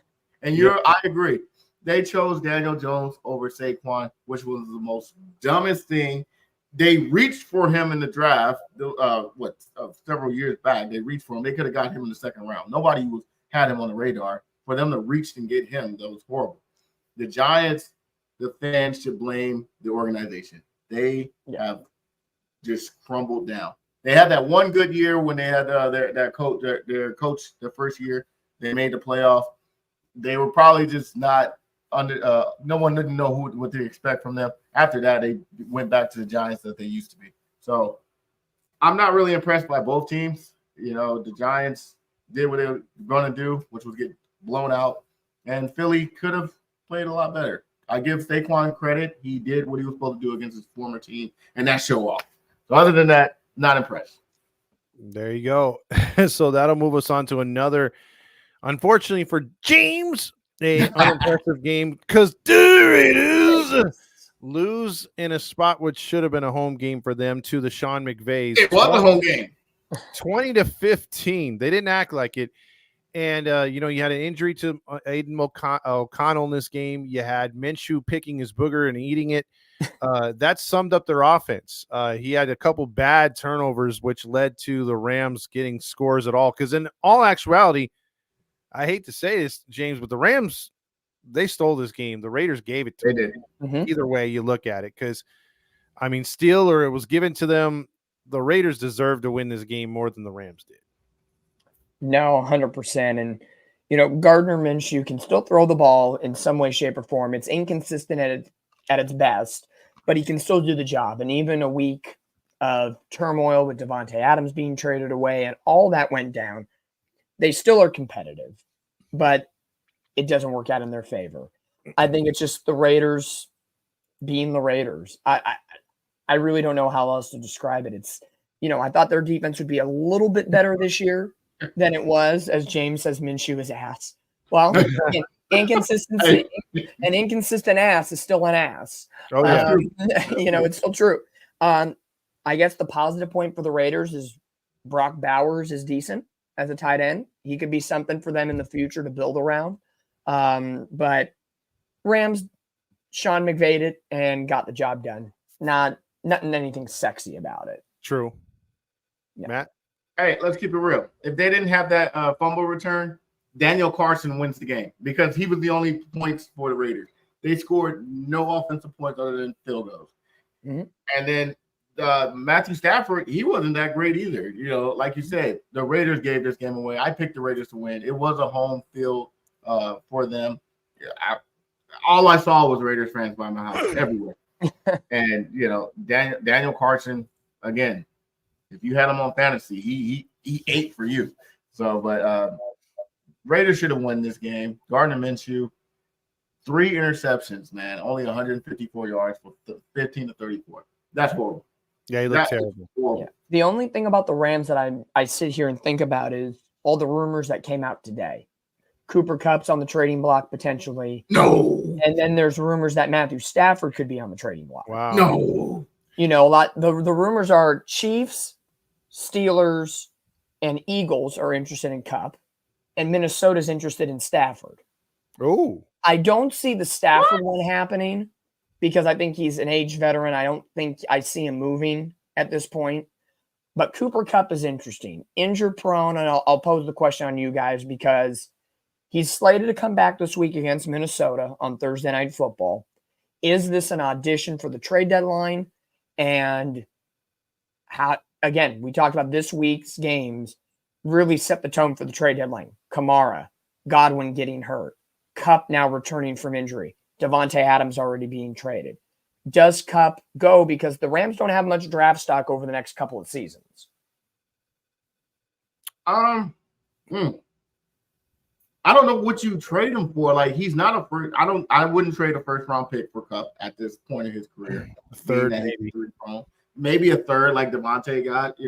That's about it. As far as Matthew Stafford, I don't see what team needs him. You look at all the teams that need a veteran quarterback to put him over the hump. I don't see which team. Maybe I'll probably trade him Geno Smith. Maybe I don't know, but Geno. No, Smith, no. You've gone too far, Matt. You've gone too I'm far. going too far. You're so disrespectful. I've gone too far. No, that's what I'm saying. What veteran team needs that one championship? Maybe the Dolphins, but Tua might be coming back. Maybe He'd the be a Dolphins. hell of an insurance policy, I'll tell you that. Hey, the Jets. Yeah. The Jets. You know, Randy, would you take Matthew Stafford? I'm just saying, like, I don't know, because I don't see him going to a horrible team. He ain't going to Cleveland. That's for sure. Yeah. I mean, Cleveland would make sense if they were sitting where Cincinnati was. Exactly. Yeah, Exactly. 4-3, 3-4. That gets them over the hump. Totally get it. Yeah. Now let's move on to a game that I know I probably overlooked this one. This one should have been the game of the week we talked about, because listen, if it wasn't for Chuba Hubbard scoring that touchdown in the final seconds of that game, they would have lost 40-0 to the Commanders. The Commanders, I mean, if you ever want to label a team a bye week, it's the Carolina Panthers. This game, I mean, look, Daniels was hurt. Didn't matter. You bring a blast from the past out, like what's his name from God, what was the quarterback that came in? The dude from Oregon. Carson Wentz? No, Oregon. Mariota. Yes. Yeah, Mariota came out there and lit up the Panthers, dude. So 40-7. He went 18 of 23, 205, and 2 touchdowns. That's all I got. I mean, Chuba Hubbard. Yeah. Hubba Bubba right there. Like, come on. Bubba. I think the biggest news story, I think, in this one is the status of Jaden Daniels. Yeah. That's the story, because he leaves the game with ribs. We'll see how the week goes. They're playing the Bears this week. Do we get the 1 versus 2 Caleb Williams against Jaden Daniels? Is he not going to be 100%? That's the biggest takeaway. And the more insult to injury, I read the story this afternoon. Andy Dalton, who came in, got the 1 win for Carolina this year. He's played decently except for the last couple of weeks based on Carolina Panthers standards at this point. He and his family get into a car wreck yesterday. I heard. So he's recovering. Nobody was, horribly hurt or anything. So thank God for that one. But it's like Carolina, bad season. Andy Dalton doing anything he can just to survive, and then a car accident. It's like tough times here, but very good game for Carolina. A game that you needed to have. Don't fall into the trap, and hopefully, You mean Jaden Daniels is okay, because that team is very exciting with him in it. It is. Yep. I finally got to admit, Washington's the best team in our division, and there's no question about it. They're going to win the division. I don't see them losing. I agree with Dom. The only thing we have to talk about is make sure Jaden Daniels is healthy, because this game was horrible. Yep. Yeah, it was horrible. Yeah, that's all I can say. All right, so then we had a game that didn't live up to the hype, and maybe it did for some people, but this game was over. Garbage time points at the end for Buccaneers fans, but the score looked closer than it really was. The Ravens, after the second quarter, after spotting the Bucs 10 points, proceeded to score 34 unanswered, and this game was over. They couldn't stop Lamar Jackson. He went off. Derrick Henry went off.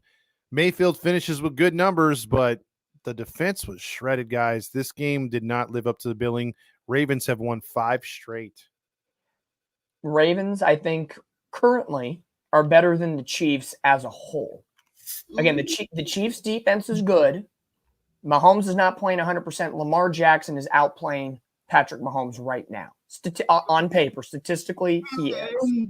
So, again, the human and the stats say 2 different things, but on paper, Lamar is. What I find interesting is the cost of this game for Tampa Bay.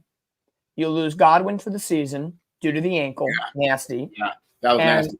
And Todd Bowles already said that Mike Evans is going to be out after their bye week 11. So he won't be there this week or the game against San Francisco in a couple weeks. So the Niners get a break right there and don't have to face either one of them, Godwin or Evans, respectively. That's going to hurt. And with Atlanta and Tampa playing head-to-head, and guess what this week is? Tampa Bay against Atlanta. You're losing both your receivers in a game that they both balled out in the first time playing against the I almost said Atlanta Braves, but the Atlanta Falcons. Mhm. This division reopened back up, and I think it's now the Falcons to win. They're the healthiest of all three teams because Carolina doesn't count. New Orleans is hurt. Tampa Bay's now battered up. But I don't hold anything against Baker Mayfield of making no-name wide receivers play decently. I'm not saying they're going to put up Chris Godwin, Mike Evans numbers, but they throw the ball a lot. They establish the run. Ricard White's back, Bucky Irving. So they have something. They're not completely dead in the water, but it's the Falcons' division to win. And for Baltimore, business as usual. I know early on in that game, Derrick Henry was not getting touches. Yes. Very weird. And then he had that one bust out, 60-plus yard run and nearly had a touchdown. And then it completely changed the dynamic of that game for him personally. He's the key to that offense. I know a lot of people say Lamar Jackson, he's throwing the ball now. Well, of course he's throwing the ball now because he doesn't have to run for over 100 yards a game. He has Derrick Henry. Maybe that's the piece to the puzzle that shows that Lamar Jackson is truly a quarterback and not a running back who happens to throw the ball.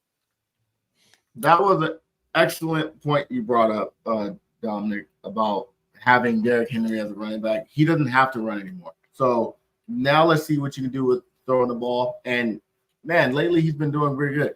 Baltimore was written off in the beginning of the season. They started off 0-2. Everyone was saying, oh, they're horrible. Hey, they might even miss the playoff.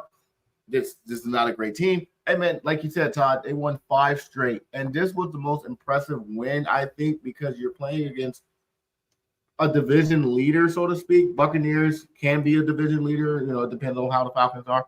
But they're also a powerhouse team. And outside of that fourth quarter where Buccaneers try to make a comeback, it was already over at that time. Those were garbage points. But they dominated, dude. I mean, dominated. Derrick Henry wasn't getting them early touches, but after a while, they said, go ahead and eat, and he ate, man. Oh, yeah. 169 yards on 15 carries. Oh, my goodness. Yeah. Dude. And Lamar Jackson is starting to implement Mark Andrews again in the offense. 17 of 22 for 281 yards and 5 touchdowns. Agreed. Mark Andrews is being used more. He had 2 touchdowns. Rashad Bateman went off for 121 yards and a touchdown. Dude, I think you may have said something, Dom. Baltimore might be the best team in that in AFC. If you played them against the Chiefs right now, just right now, the way Chiefs been playing, I think Baltimore wins that game in a dominant fashion. But however, just like a man who has ED problems, can they keep it up the rest of the season? Just saying. Like you said, Lamar don't have to do as much. All he has to do is throw. Is the blue pill Derrick Henry? That blue chew, man. Hey, Derrick Henry's definitely if the blue, if the boot fits, right? Hey, if the boot fits, wear it. But if you look at Baltimore's remaining schedule, they have the Browns, the Broncos, the Bengals. Okay. Then they have Pittsburgh, the Chargers, the Eagles, Giants, Steelers, Texans, Browns. So it's some good, some difficult. So they have a more commanding, stronger head-to-head matchup schedule than Kansas City. Kansas City, if they lose 3 games, I'd be pissed off as a Chiefs fan. Because their rest of the schedule is Tampa this week, who's demolished and hurt. That's Bye-bye, adios. Or I'm sorry, Raiders and then Bucks. That's Broncos. At the Bills will be interesting. That could be their first loss. That's interesting. Then the Chiefs have to go to Carolina. Hey, man. Andy Dalton might beat. Hey, Carson Wentz could get that start. Hey, Chubba Hubbard might go off on him. Then they got the Raiders, Chargers, Browns.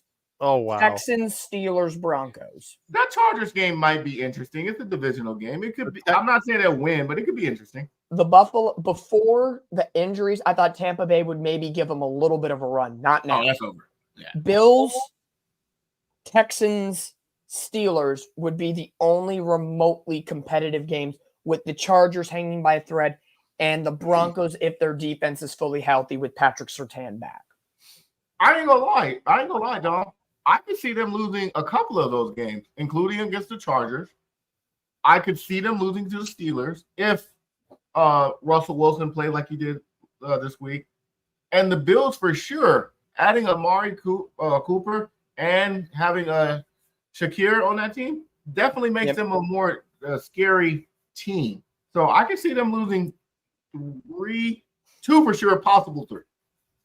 Yeah.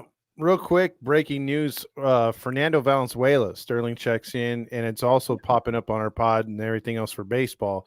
Passed away, legendary Dodgers Hall of Famer. Yeah. There was a couple fans during the post-game show on baseball, not to break away real quick, but we'll just touch on this, that were mentioning that he didn't look good during the Dodgers post-games on television. And some chalked that up to, I guess, his diet or whatever, but something definitely was going on. So prayers to him and his family. Although he was a Dodger, much respect and love. He was a legend. He was a 100%. legend. I give him credit. It's tough when the legends go. Pete Rose and now Valenzuela within about a month of each other. That's rough for nostalgic baseball fans. Crazy thing, but in the MLB script, Dodgers are going to win. Dodgers are going to probably win this in his honor now, and that's what they'll chalk it up to. I hope not, but I could definitely see that happening. That script. The script is the last minute additions are being submitted. Yep. Well, let's get back to football. We'll probably touch on that on our baseball pod at some point. Yep. So again, prayers out to his family, not the Dodger family, but to his family. Screw the Dodgers. Chargers and the Cardinals played another Monday night game. A not needed Monday night game, but the Cardinals, speaking of a terrible looking jersey, look like the Cincinnati, whatever they are in college. The Chargers kicked 5 field goals and they were stripped of an interception, which gave the ball back to the Cardinals. They also had a touchdown that should have been a touchdown, turned into a touchback. And the midget turned on the Madden speed, hit the turbo boost. And boy, that little guy can run. You get him in an open space, and you ain't catching him. And the Cardinals win a game very ugly. And, I don't know how to explain this game. The Chargers are ascending. The Cardinals are scrappy. Chargers defense is decent. Harbaugh was getting that defense properly prepared moving forward.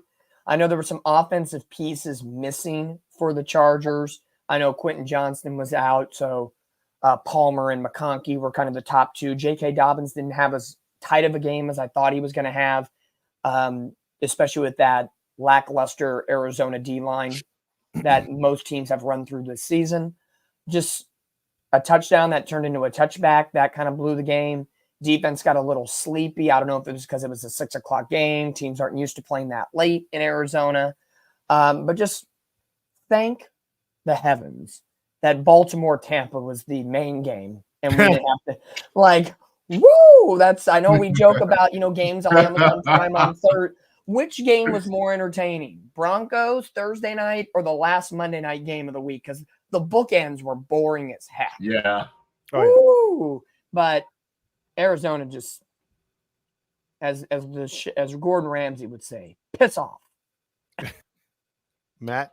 Yeah, Arizona snuck this win. This was, what I noticed this week? This was I think it was 3 games where there was no offensive touchdowns. It was just strictly field goals. Yep. And Cameron Dicker, I had him on my fantasy team. He gave me the win. Thank you, sir. That Dick, man, that Dicker. Now, hey, get that dick out of your mouth, Matt. Man. Y'all made fun of me last week for the porn references, and look who's coming out with Dicker and that Dicker was Dicker. Pills. These two. That Dicker, my Dicker. No, but real quick, he balled out. He had 5 field goals. That's all I can say. Yeah, Kyler Murray, man, that 44-yard run, man, was pretty much the game right there.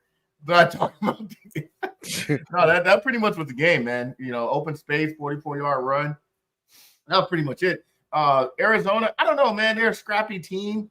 They win one, they lose one, they win one, they lose one. They're a scrappy team. I don't know if they might be that one team where you get one win away to win the game or get to the playoff, and you play them and they'll beat you. That's what they remind me of. Just a scrappy team that just stays in the game. And they pulled this one off, man. So give credit to Arizona, I guess. And I have a question for Todd though. Mm-hmm. With the way Arizona's been playing scrappily, do you think, as a Seahawks fan, they could steal one of the 2 games against you guys? Yes. yeah. Because I don't put it past them. They're always a team that I neglect to respect. Yeah, I think the team does too, and they always sneak up and take one. So yeah, it wouldn't shock me one bit. I mean, I think it was last year, or the year before, they swept us. So yeah, I remember that. I feel they could sneak and steal one of the 2 games more than the Rams could. yeah. This is why I feel like y'all division is up in the air because, hey, Arizona's 3-4. Y'all got the same record as the Niners. Yeah. Yep. How dare you, Mario? And what scares me is the Rams, if they don't trade Cooper Kupp and they get Nakua back, they're only 2 games out of first at this moment, and they still haven't really played the majority of their divisional games yet. That's why this division sucks ass. But thanks. Man. Thanks, Chargers. Appreciate it. Thank you. Awesome. So now we're going to move on to week 8. And as we do, Matt, get that timer going. And Dominique, give us a lowdown on the standings again to refresh those. And before you do, give a like and subscribe if you haven't yet already to the page.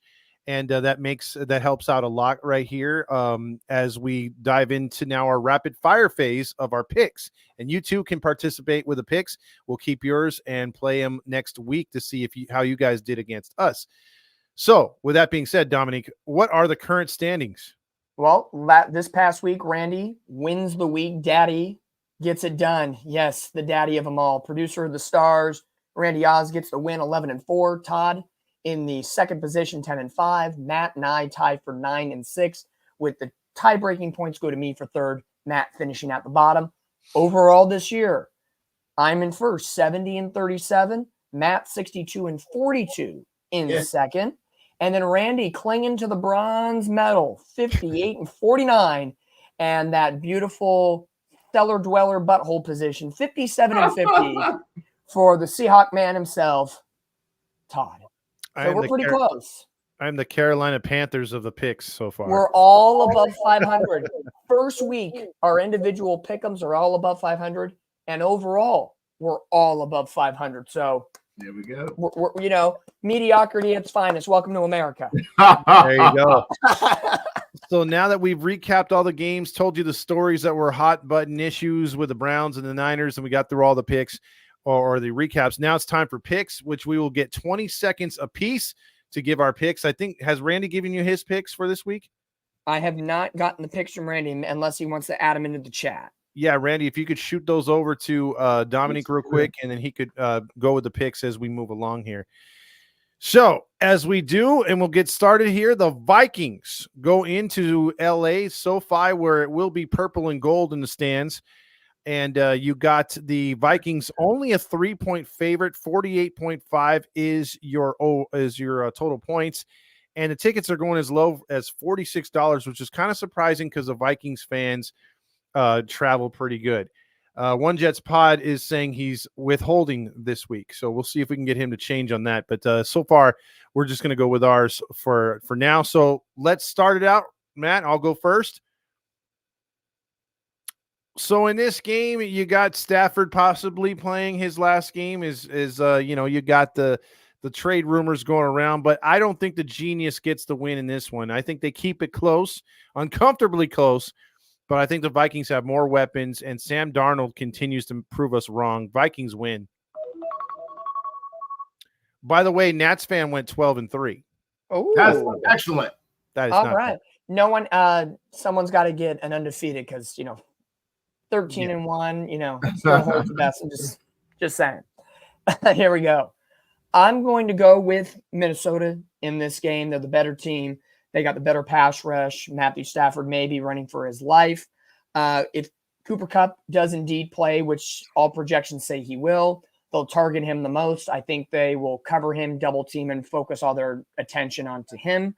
But overall, Sam Darnold returning to LA where he went to college. There you go.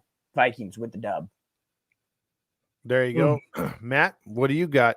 I don't even need 20 seconds. Minnesota easily. Let's go. Clean sweep, and then Randy jumps in with, I think someone wins. That someone is Minnesota, Randy. There you go. So that'll move us on to the Sunday slate of games. 10 a.m. No Germany game. Thank God. No London game. You got the Philadelphia Eagles at 4-2, 2-1 on the road, going into the Cincinnati Bengals, who are 0-3 at home.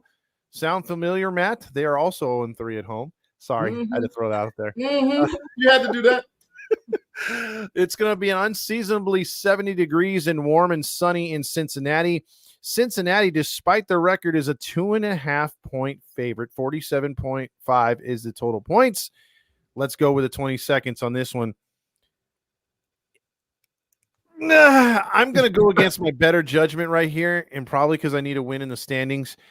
I got Cincinnati to go 4-4. I think they pull the upset, judging what Cleveland did against the Eagles and how uninspired the Eagles have looked offensively all season. I think the Bengals just make one more play and win. Here we go. I'm going to go with the Philadelphia Eagles in this game.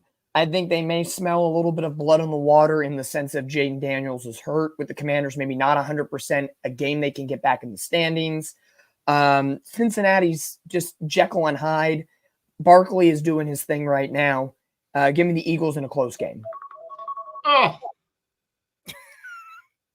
You hurt me, Dom. This is a gut-wrenching game because Philly can definitely win. But I'm going with the Bengals. I feel like this is their playoff win. They need this win to compete with that division. And it's in Cincinnati. Give me the Bengals to win. And I think Randy's going to go, he says an NFC team wins. So that means Philly. Well, So, Philly. so maybe he's making his picks in riddles. Yes. There you go. If we can, we can figure it out. We'll figure it out. Yes. Because that someone wins. You already know that was Vikings, so we don't even need to. Oh, yeah. That was the a clean NFC sweep team either way. wins. Philly. Now check this out, guys. Tickets, I forgot to say, were $183 in that game. Lowest ticket in Cincinnati. Wow. Now, here's a surpriser, though. Baltimore 5-2, or is it not a surprise? Maybe it's just me. But Baltimore goes to Cleveland, obviously old Cleveland versus new Cleveland. I think we're past that. It's Browns-Ravens. It's a rivalry game. Tickets going as low in 66-degree weather, by the way. Nice for Cleveland this time of year. Tickets are going as low as $19. The Browns fans have jumped the ship, people. Baltimore is a 9-point favorite. Do we need time for this? Well, I'll just say this. Derrick Henry's at almost 900 yards already, and Lamar Jackson has 15 touchdowns and 2 picks. No 20 seconds needed for me on this one. Ravens in a blowout. You need 20 seconds, Dom? No timer needed. I think Ravens wipe the floor. I mean, I might need 20 seconds to go to the bathroom, but that's about it. Give me the Ravens to win this one easily. Oh, yeah, definitely. That'll move us on to Titans versus, or as they like to say in Tennessee, touchdown Titans. 1-5 go to Detroit. 5-1. Tickets going as low as 148. This is, I think, the highest point spread I've seen all season. 11-point favorites at home is Detroit. I don't think I need 20 seconds on this one either. Come on, man. Okay, fine. Give me the 20 seconds. We all take 20 seconds. Set, go. Go. Dude, it's the Lions. And we've talked about how they could possibly represent the NFC. They should mop the floor with this. I mean, if you're not picking the over in this one, I don't know what's wrong with you. You're not going to win much because they're heavily favored, but still, Detroit's going to blow out the Titans. Let's just be honest. No. You need 20 seconds, Dom? Probably not, but I'll go with it. Let's shoot it. Here we go. Do y'all remember the Titans? Yeah. Well, Detroit won't because they won't remember playing them because they're going to spank that ass so much. It's going to be slapping it with mayonnaise. Ooh. Because Will Levis is the mayonnaise man. Take the over, and no one will remember the Titans because the Lions are going to eat that ass. Wow. Here we go. Hell. Hey-o. The eating the ass award. All goes I'm to going to say Dominic. is, I had This to is get back that porn reference. this is all I'm going to say. This is probably the highest spread this year for sure. 11 points. I haven't seen anything any higher than that. But yeah, give me Lions to win easily. No question. Let's go. Yes, I heard high and spread, and after saying ass, those combinations just don't go on. Wait, Look, they eat that ass. there is not too many games that are like you're looking forward to in this early window. None. Yeah, so and you're going to see a lot of that in the second half games too. But another early window, and this one puzzles me. Again, I hope he doesn't pass protocol, and that's not because I wish things on him. I'm just concerned about his safety, and that would be Tua Tagovailoa, as despite his readiness for this game against the Cardinals being in question, Cardinals 3-4, Dolphins are 2-4. I need the Dolphins to win, and so does Dominique. But Dolphins are 3-point favorites. Tickets going as low as $39. The problem is with a concussion-prone quarterback, he's going to come back in 81-degree weather and heavy rain. Oh, rain. That's not looking good. I would not bring him back for this game. But the Dolphins are the Dolphins. So give me that 20 seconds. You ready? Go. I have to make a pick not knowing if Tua is going to play or not in this game. So I'm going to take a chance and say the Cardinals go to 4-4 in this one. Ooh. I like the midget to barely be able to see over the 2 inches that have accumulated on the ground of the grass. He'll be able to barely see over that to get to the end zone a couple times. You need that 20, Dome? I'll use it. Let's get it. I'm looking at the weather. It says 82 and cloudy. Rain is being pushed to Tuesday, so it could be rainy, it could be not, but it's Florida. You never know what can happen. Exactly. I think with the way the AFC East is going right now, Miami needs this win. Tua wants to come back celebrated. Tyreek needs to get on the board. I will take the Dolphins in a close one, but don't be shocked if Tua, there's an oopsie in that game. Oh, an oopsie. Yeah. Let's go. Tua comes back. Tua's the only thing that can help this Dolphins season. And I believe Tua comes back with a vengeance. It's 80 degrees.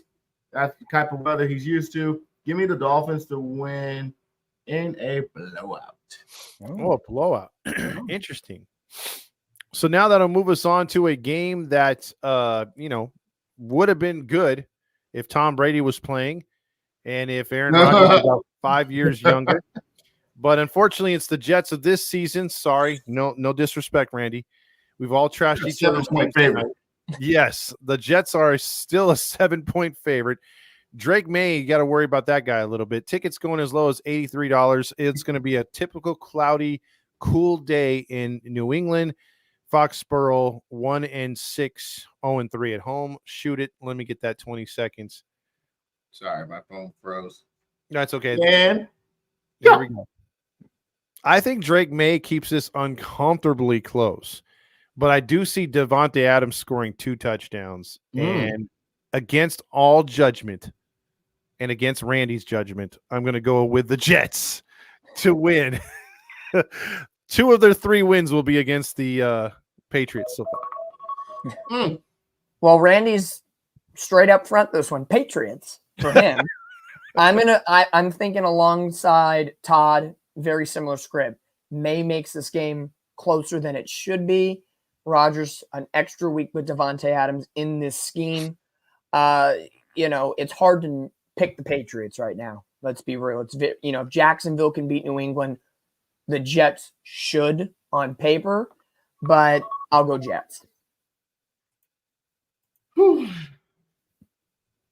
I picked Jets last week. They let me down. I picked the Jets a week before that. They let me down. Y'all see the pattern here? I'm picking the Jets. I swear to God, if they let me down, I'm never picking them again. But yeah, Until they- next week. The green hat gave it away, bro. Hey, Yeah. man. Go Jets. Sorry, Randy. You would think, though, St. Patrick's Day and Leprechaun is big in Boston with the Irish. You think he would have went New England, but he went through with the Jets. Oh yeah. Randy said, y'all dumb. I keep not picking the Jets, and y'all keep picking them. Hey. Well, here that'll move us on. Let's see if the reverse psychology works again. Let's see. Falcons at Buccaneers, the division up for grabs in this one, at least first place is. And the fans are flocking to Tampa Bay because the tickets are only at $40. So you got Atlanta 2.5-point favorites on the road, 81 degrees and uncomfortably hot and humid down there at Raymond James Stadium. Let's go with that 20 seconds. Let's get it. It's hard to say that you're going to have two bad games by Kirk Cousins back to back. I think I'm going to agree with both you guys' take on Atlanta getting good and Tampa having multiple injuries. I'm going to roll with the Falcons to go to 5-3 and Tampa Bay to fall back to 4-4. Ready, Dom? Yep. I'm going to have to agree with Todd. I'm going to roll with the Falcons on this one.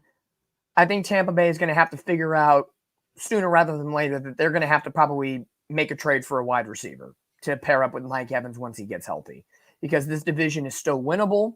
They're going to go 0-2 against the Falcons this year, which is definitely tough. The only way, as Randy puts it, his Tampa season is done. The only way to survive their season is to make a couple big trades and get lucky. So go Falcons on that one.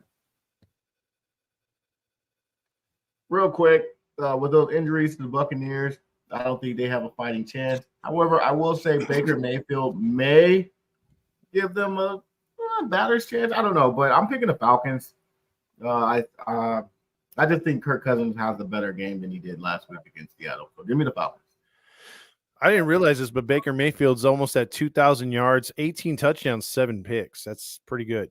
MVP, MVP level numbers. Yeah, he's putting up some numbers. That'll move us on to Jacksonville, which will be 77 degrees and also humid and nasty. So I think this is the first time I can remember all three teams in Florida playing at home at the same time. Maybe it's happened before, I just haven't noticed, but this week it's kind of weird. Usually one of them's on the road at least.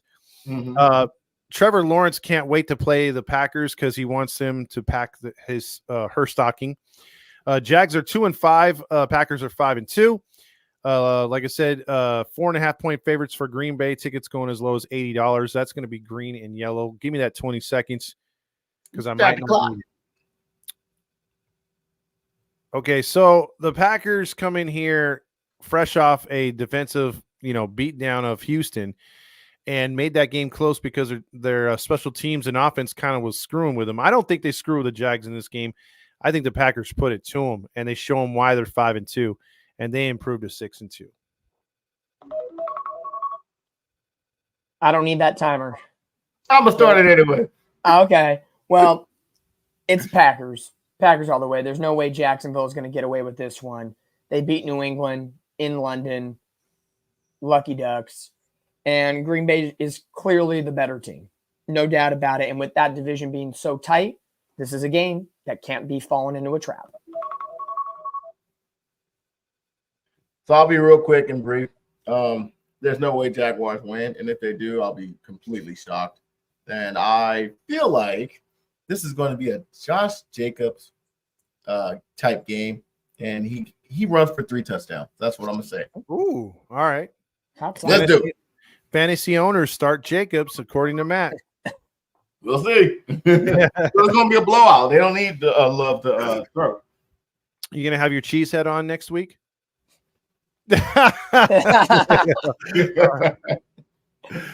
So the next game, even if Joe Flacco were to be starting, I don't think I would be pulling for them, but we'll get into that in a minute. Colts 4-3, despite their quarterback issues against the Texans. Very good 5-2. They're 3-0 at home. Tickets going as low as $72. A division game right here. Houston is a 6-point favorite. Let's get that 20 seconds. Let's get it. I will start by saying this right now.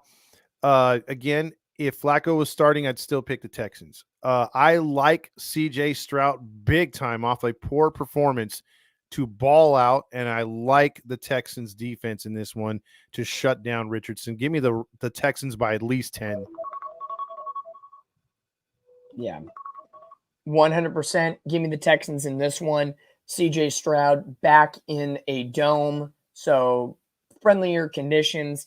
If Joe Flacco was playing, I would say it would be a closer matchup, tight to the end.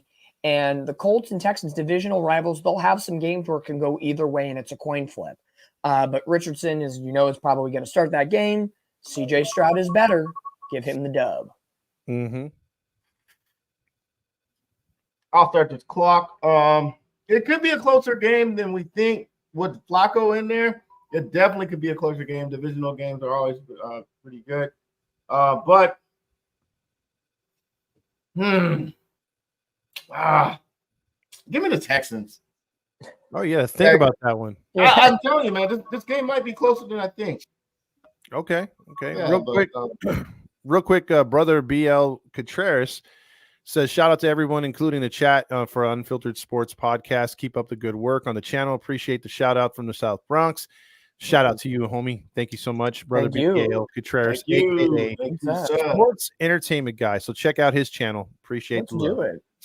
There you go. That'll move us on to the Saints at Chargers. This game might have been a game if Derek Carr was playing. Tickets going as low as $31 at SoFi. The Chargers are a 7-point favorite. Give me that 20 seconds here for that one. Let's get it. Now, I think we all could agree in the beginning of the season once Harbaugh took over the team, they'd be better than the last couple of years of Charger football. And I think that's where this team is going. They're going to take their lumps like they did against the Cardinals, but they won't take them against the Saints. I predict this team to either be 8-9 or 9-8 to finish the season. So this is just one of their wins. Let's start the clock. I agree. I think the Chargers at home get the job done at SoFi. I feel J.K. Dobbins needs to get back on the right foot. He's been slower than he was the first couple weeks of the year. Reestablish the running game, take some pressure off Herbert, put the defense in the driver's seat. Give me the Chargers in this one. Matt. Start the clock. No clock needed. No 20 seconds needed. I just got it on there just to kill time. But I'm definitely picking the Chargers to win this one. I know Olave might be back. Shaheed might be back for this game. I don't know if Derek Carr plays this game. But even if he did, I'm picking the Chargers. Let's go. There you go. Clean sweep again. Now that moves us on to my team. Go. Buffalo 5-2, 2-2 on the road. Seahawks 4-3, 2-2 at home. Something's got to give. Tickets going as low as $128. Weather is not a factor for Buffalo because they would like it 50 degrees colder. It's Seahawk football weather, 50 degrees and sunshine, but Buffalo is a 3-point favorite on the road. Let's get that 20. Look, there's nothing more than I would love to say my Seahawks are going to beat the Bills. But with Josh Allen at quarterback, with the new acquisition of Amari Cooper, the defense is probably going to look a little bit better. Our defense has been very shaky. Geno's been shaky. The offensive line's been shaky. Give me the Bills to cover. What? Yeah, I'm going to go along the lines of that as well. I think Josh Allen with getting Amari Cooper, it's a new duo that should be looked upon in the NFL. Buffalo is just doing the right things at the right time. Seattle coming off a week where they did the right thing at the right time. This game could be close. Turnovers could be a factor, but I'm going to go Buffalo, and that's not just because I'm a Niner fan. I think Buffalo does indeed win this game. I swear I can smell some bias in that one, Dom. I'm just saying. I'm just saying. No, honestly, I'll be real. I think the Bills do win this game. I'm just shocked that Todd picked Bills over Seahawks because, you're a Seahawks fan, but you're a real one. But, yeah, I'm going to pick the Bills over Seahawks. I think they beat Seattle. I'm with Nats fan too, but I'm looking at this one like, man, whether it was in Buffalo, London, Germany, Spain, Brazil, give me Buffalo. Randy says going to end in a tie. Watch. Yeah, I'd take a tie at this point. I really would. Hey, that'd be a way to shake up the NFC West right there. Throwing a tie, just fine. It would. Now to the who gives a fuck game of the week. We go to Denver, where the Broncos play the bye weeks. Broncos over the Panthers 1-6. Do we need the 20 seconds? Denver a 9-point favorite. Why isn't it not 18? No, I'm just going to say straight up. Broncos score a field goal in the first quarter and hold on to win 3-0. All field goals in the game. Denver, no touchdowns. Yeah, They just get 10 field goals and win 30-0. Draft Will Lutz. Will Lutz could be a great one. No, it's come on, it's the Broncos. Hey, look, they're gonna kick the first 6 field goals, Denver, and then at the end of this game, Chuba Hubbard scores a touchdown to make it 18-7. So give me Denver to win. Deontay Johnson could be traded mid-game. 100%. Somebody's retiring. Andy Dalton's retiring at the halftime. Wow. Now, here's one for you guys. I bet you didn't guess this one was going to be the most expensive ticket to get. So nosebleed tickets for this particular game. And the home team for this particular game is a 10-point underdog. And so that just goes to show you the Vegas fans as the Raiders host the Kansas City undefeated referees 6-0 Chiefs. So the Raiders 2-5. Let's shoot it. I mean, look, I don't think Carson Wentz can beat the Raiders, but I do know that they could play about a half of football with Mahomes and still win this game. No offense. Sorry, James, but man, the Chiefs are going to be still undefeated. James said Chiefs by 40. That's so disrespectful. that's highly disrespectful. Turn back the clock a little bit. Didn't the Raiders beat the Chiefs last year? Yes. Was it on Christmas Day? Yeah. And that was with a fully loaded Chiefs team with McConnell. Yes, Devontae Adams. There was all of that factoring going on. It's Vegas. Give me the Chefs. You let us up, man. So depressing. I just remembered something after Matt's take, but go ahead, Matt. Real quick, I don't need 20 seconds. I think Taylor Swift performed at halftime. And then she's probably going to kiss Kelsey on national television. Everyone's going to be talking about that. And then the Raiders are going to get blown out. I don't know if they lose by 40, but they might lose by 20. I have to agree with Matt and James on this one because James just reminded me of what happened in preseason, how they were making fun of Kermit the Frog Mahomes. Antonio Pierce was talking a lot of shit about the division and the Chiefs. I think the Chiefs remembered that because Pat Mahomes came out and said, "Oh, we'll see them later on the season." A lot of Chiefs took offense, so this could be a huge blowout. I forgot about that. Dang. Yeah, something. Good. So, I forgot about that, bro. Yeah, I changed my mind. They win by 50. Now I think this is by far the game of the week, fellas. 100% Mario.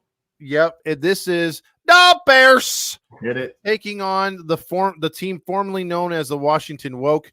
The Washington Commanders, because they demand the respect, are 5-2, 3-0 at home.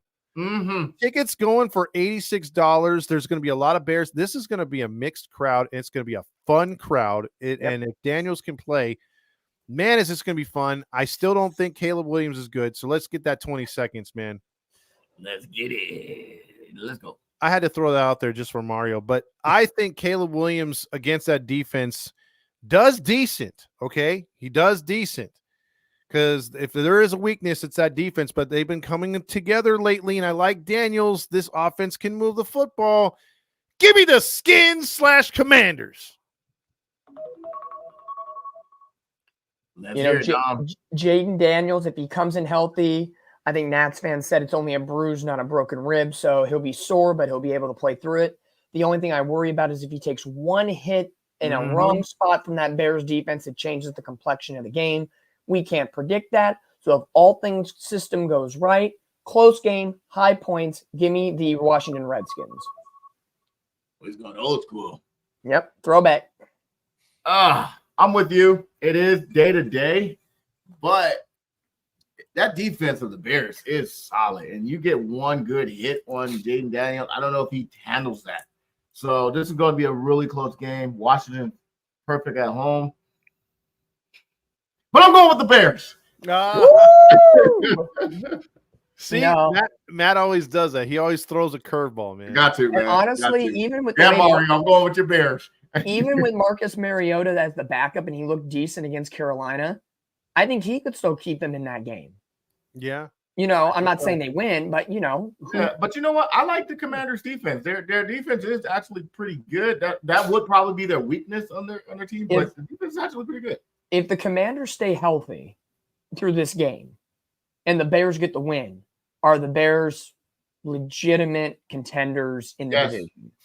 Yes, 100%. Yeah, they'd only be a game out. Yeah. And then 100%. they'd definitely be a contender. I mean, that entire division even if the Bears lose, I still think that entire division can make Contender. the playoffs or be close. They've definitely changed my mind. I thought they were going to be on paper right now. They're the lower seed in the division, but just because the other teams have been more dominant. But right now, they beat the Commanders. You got to pay attention to them 100%. Yeah, I mean, painted nails or not. I mean, you got to throw some respect that it's way. working in their favor at the moment. Yeah, I mean, if he pops out of a birthday cake, then my eyebrow will be raised even higher. So, Leaf throwing some shade right there. Remember when Randy said the Jets had the best route? Oh man, Leaf. All right, so next game it's going to be a peacock performance. How about them Cowboys going to Santa Clara to play the 49ers? Niners are 4.5-point favorites. Tickets going as low as $158. And in San Francisco or Santa Clara, it's going to be a robust 69 degrees. Coincidence? I think not. Let's get that 20. Let's get it. Against my better judgment, but against the jinx, I cannot go against it. Give me them Cowboys. What? I think they go into Santa Clara and keep Seattle in first place. You're biased, man. I can smell the bias coming off this. I swear to God. My turn. Give me the Niners. This is a must-win game. They need to get it done. Yes, Dallas had an extra week to prepare for the 49ers. They're coming in hurt, so on and so forth. Will Debo play? The Niners gotta go to their gut. It's gut check time, and by any means necessary, I don't care if it's a 6-3 win. You got to get the win going into the bye week because they'll know what happened to Seattle before they kick off, and hopefully that gives them some juice. If they can be tied for first into the bye week, again, this division is not great. It could be a brand new day. Go Niners! Wow. I can smell the bias on you, Todd. I'll say this real quick. Damn. Both teams are must win. Cowboys coming off the bye after an embarrassing loss, and Niners just lost to the Chiefs. They need this win. Cowboys need this win, I think, more. And I will say this. Every time I pick the Cowboys to lose, we win. Go Niners. Wow. Okay. Well, that should have ended the week because this next game will throw us over to Monday Night Football. Talk about having to talk about filler in this game. Good God, it's going to be boring. Ben Roethlisberger could start at his age right now and still get the W. Tickets going as low as $97. It's going to be cloudy, so there's not even any kind of weather phenomenon, nothing going on. Pittsburgh is a 6.5-point favorite at home. The Gigantes come in at 2-5. Just give me 10 seconds if you can. I'll give you the 20. I'll just say this for the Giants. Daniel Jones. And the Steelers will have Sierra's bitch, Russell Wilson. Give me Sierra's bitch versus Daniel Jones. They're going to more than cover that spread. He was your quarterback, Todd. You be a little more respectful, man. Biatch. There's a good old Steve Miller Band song called Take the Money and Run. With Todd and Russell Wilson, it's take the Super Bowl ring and run and forget him. Yeah. It's in the past. Take the ring and run. Give me the Steelers in this game. Giants secondary is good. I don't think Russell Wilson will have as good of a game in the air. They might rely on the running game, but Pittsburgh's defense is going to clobber Daniel Jones with at least 6 sacks. Ooh, he's calling for sacks too. TJ Watt with 2. I see that. Now, we unfortunately have to pick the point spread in this game. Or do you guys I want got to pick mine. or okay, the overall points? All right, Matt. Oh, my All bad, right. my bad, Matt. Start the 20 seconds over. I'm No, sorry. I don't need it. Steelers. Go ahead. Come on now. I'm just wasting time. Steelers going to win. Daniel Jones might have 3 sack fumbles. Oh, damn. Okay, okay. We need points now for this game. Points. It's either that, or let me ask you guys this: do you want to do the points on this game, or do the points in the Cowboy Niner game? I say the points on the Cowboys game. Because this game is going to be a blow. I don't like to pick points on my Niners because I don't want to tempt fate. Don't you do that to me, dog. But if I'm outvoted with the simple majority, I will pander. I will outvote you. So there we go. I will pander and I'll figure it out. So Todd, go for it. Oh, I get the first crack. Okay. You're the non-biased one in this one. Yeah. Give me 49 points. Just to throw that up. Look at you. Look at you. I'm going to, as a Niner fan, and we have home field advantage, Matt, I'll graciously give you the coin flip, and you can choose the next one. Don't you do that to me, dog, because you don't do that. This is my bull crap. I will promise not to Price is Right you. And I keep my word. Wait a minute. Randy tied. Because me and Todd picked Sunday night, and Randy picks Monday night with Dom. So it's a tie. So how are we going to settle this? In the chat, what do you pick? Should we do Monday pick them or Sunday? The next comment that's not the next comment wins. Because Yeah, I didn't see Randy's Friday. comment with that. I just looked. His vote does matter, Randy. So we're gonna do this right. Which one should we do, fans? Monday night or Sunday night? Yeah, the First comment. The winner of the week's pick. Randy. Okay, Randy. So Randy's gonna that's true. go. All right. All right. So it's Monday. It is. God damn. No, so and Mario came in with Monday. All right, Mario. Okay, so that All confirms. right. So Randy's So- right. Time to on bended knee for the Suckfest. I'm going to go over and give me 37 total points. I'll go with Vegas because Vegas went 36.5.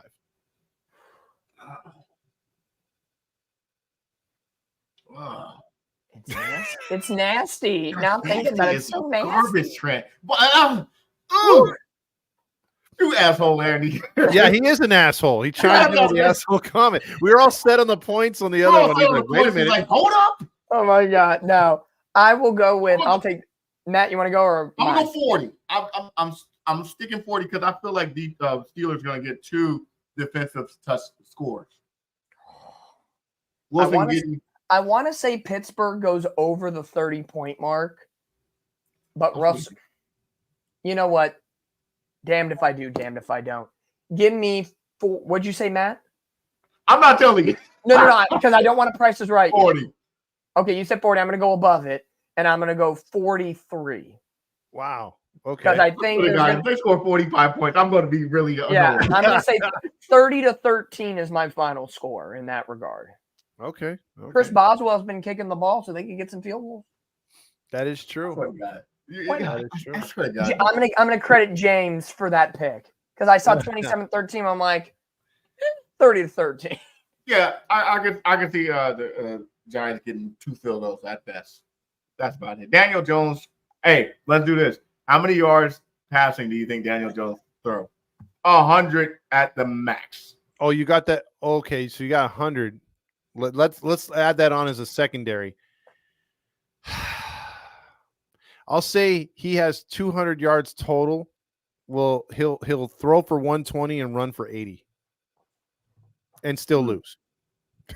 He's got Malik Neighbors who went 4 for 41 and was bitching about targets. So I think they're going to feed him the ball even against Pittsburgh's defense.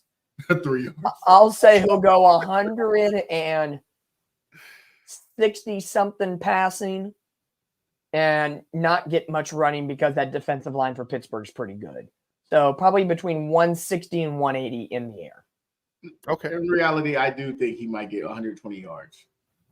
And In reality. yeah, in reality. And maybe 10 yards rushing. That's about it. So Randy picks 37 as over because he get 27-10. So he got 37. I got 37 as well. You guys are cheating. And look, Sonya got a 38. That's Price and Right pick, man. A Yep. Price and Right pick. I swear.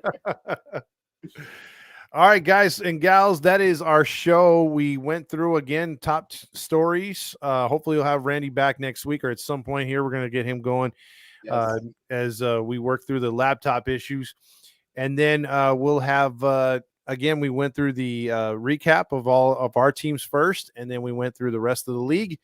And then we got into our picks in depth here on the 20 seconds or less type pick'ems going through the week.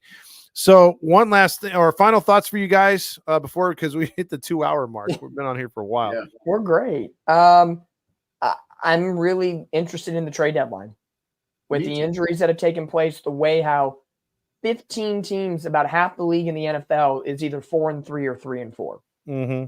So there's a lot of teams that could be even 2-5 that go on a little 2-game winning streak and buy at the deadline and make a push. So the next 2 weeks, or I forget when the trade deadline is. I think it's next week, first week of November. Yeah. So we got 2 weeks. The deadline. So two more games until then. So the next 2 weeks is going to be very interesting to see where some players land. Real quick, Randy picked 39 as the over. But what I'm interested to see is, are these teams that aren't the sexy team that we predicted in the beginning that are winning now still going to continue in the second half of the season? Because this is week 8, it's the second half. We didn't see the Chicago Bears being 4-2. Will they continue their stride? We didn't see Commanders being 5-2. Will they continue their stride? So that's what I'm looking forward to, the second half of the season. See if those teams that most people didn't think were going to be top teams, will they continue? So that's what I'm looking forward to. Sounds good. My last thoughts is I'm hoping this week is going to give us some surprises because we got a lot of ass games. Even if an ass game has a good finish, I'll be good with that. But I have an overwhelming feeling, as you guys do, there's going to be a lot of blowouts. It's going to be some ugly football. And if we get any more injuries, man, it's going to make the quarterback position even thinner. So find the script. What's the script? And I will say this too: the NFL's got to do one thing and one thing only: not raise the salary cap for all teams. In a way, I think they should raise it for the quarterback position. These teams need 2 quarterbacks. Most teams do, because most teams, if they lose their number 1 guy, forget it. It's over. Yep. Yeah. Unless you're Joe Flacco. Yeah, or Matt LaFleur with the Packers. You Yes. just plug and play. But yeah, there you go. James sums it up right now. College football, with everything there going on, the way they've revamped and changed the Big 12 or all those conferences, it is good right now. You got some really good matchups right there. Yeah. I think it's evening the playing field. Like, look at the Big Ten. It's evening a lot of the playing field for year one.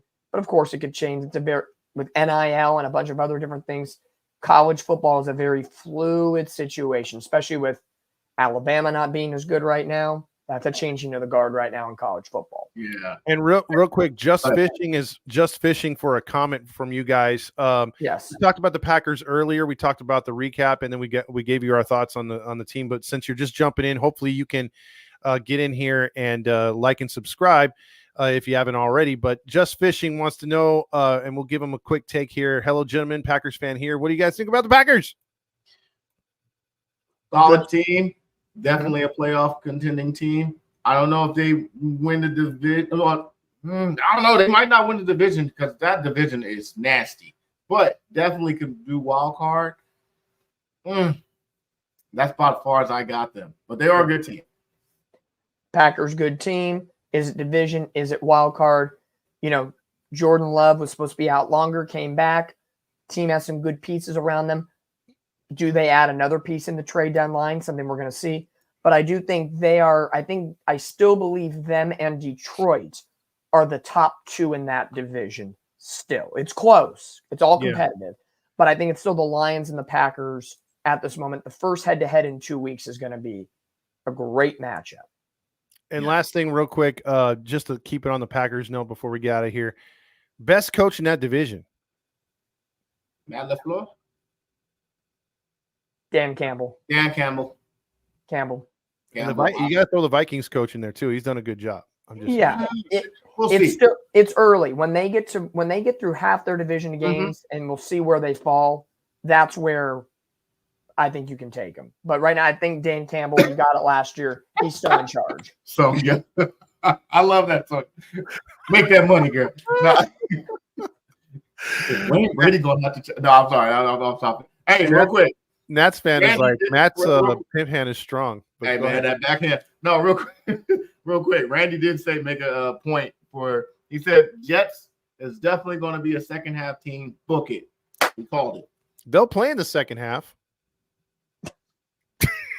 Hey, I believe it. I think they can be a second half team with Devontae and Aaron Rodgers and Garrett Wilson and Erlen Lazard.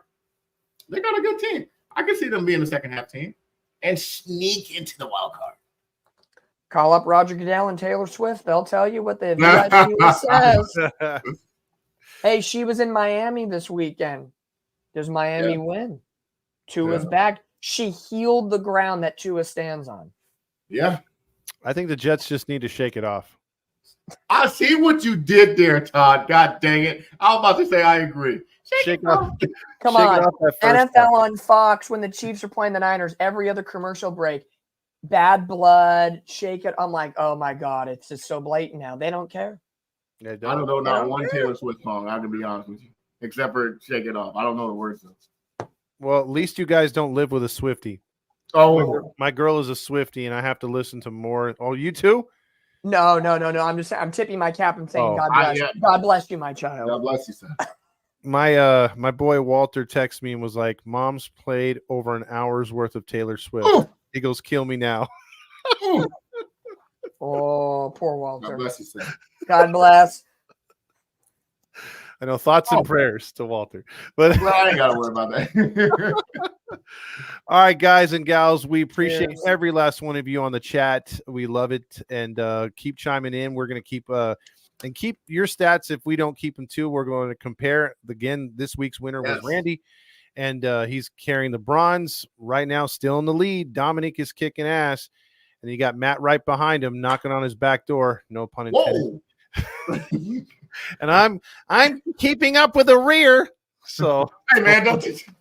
The rear, the bronze butthole coming up the rear. What are we doing Hello. Woo! all right, everybody. Till next week. Same. Real quick, I want to say thank you guys for the newcomers that has chimed in and left comments. Thank you. Follow us, subscribe to our page, and you can follow us even further. And word of mouth is very important to let your friends know. So thank you. Thank you for the new followers and the consistent followers. Thank you so much. Is it- Yes. Pause. Is it Pride Month? We need to get out of here before we Pause. do more damage. Absolutely. We'll see you next Tuesday after week Yeah. 8.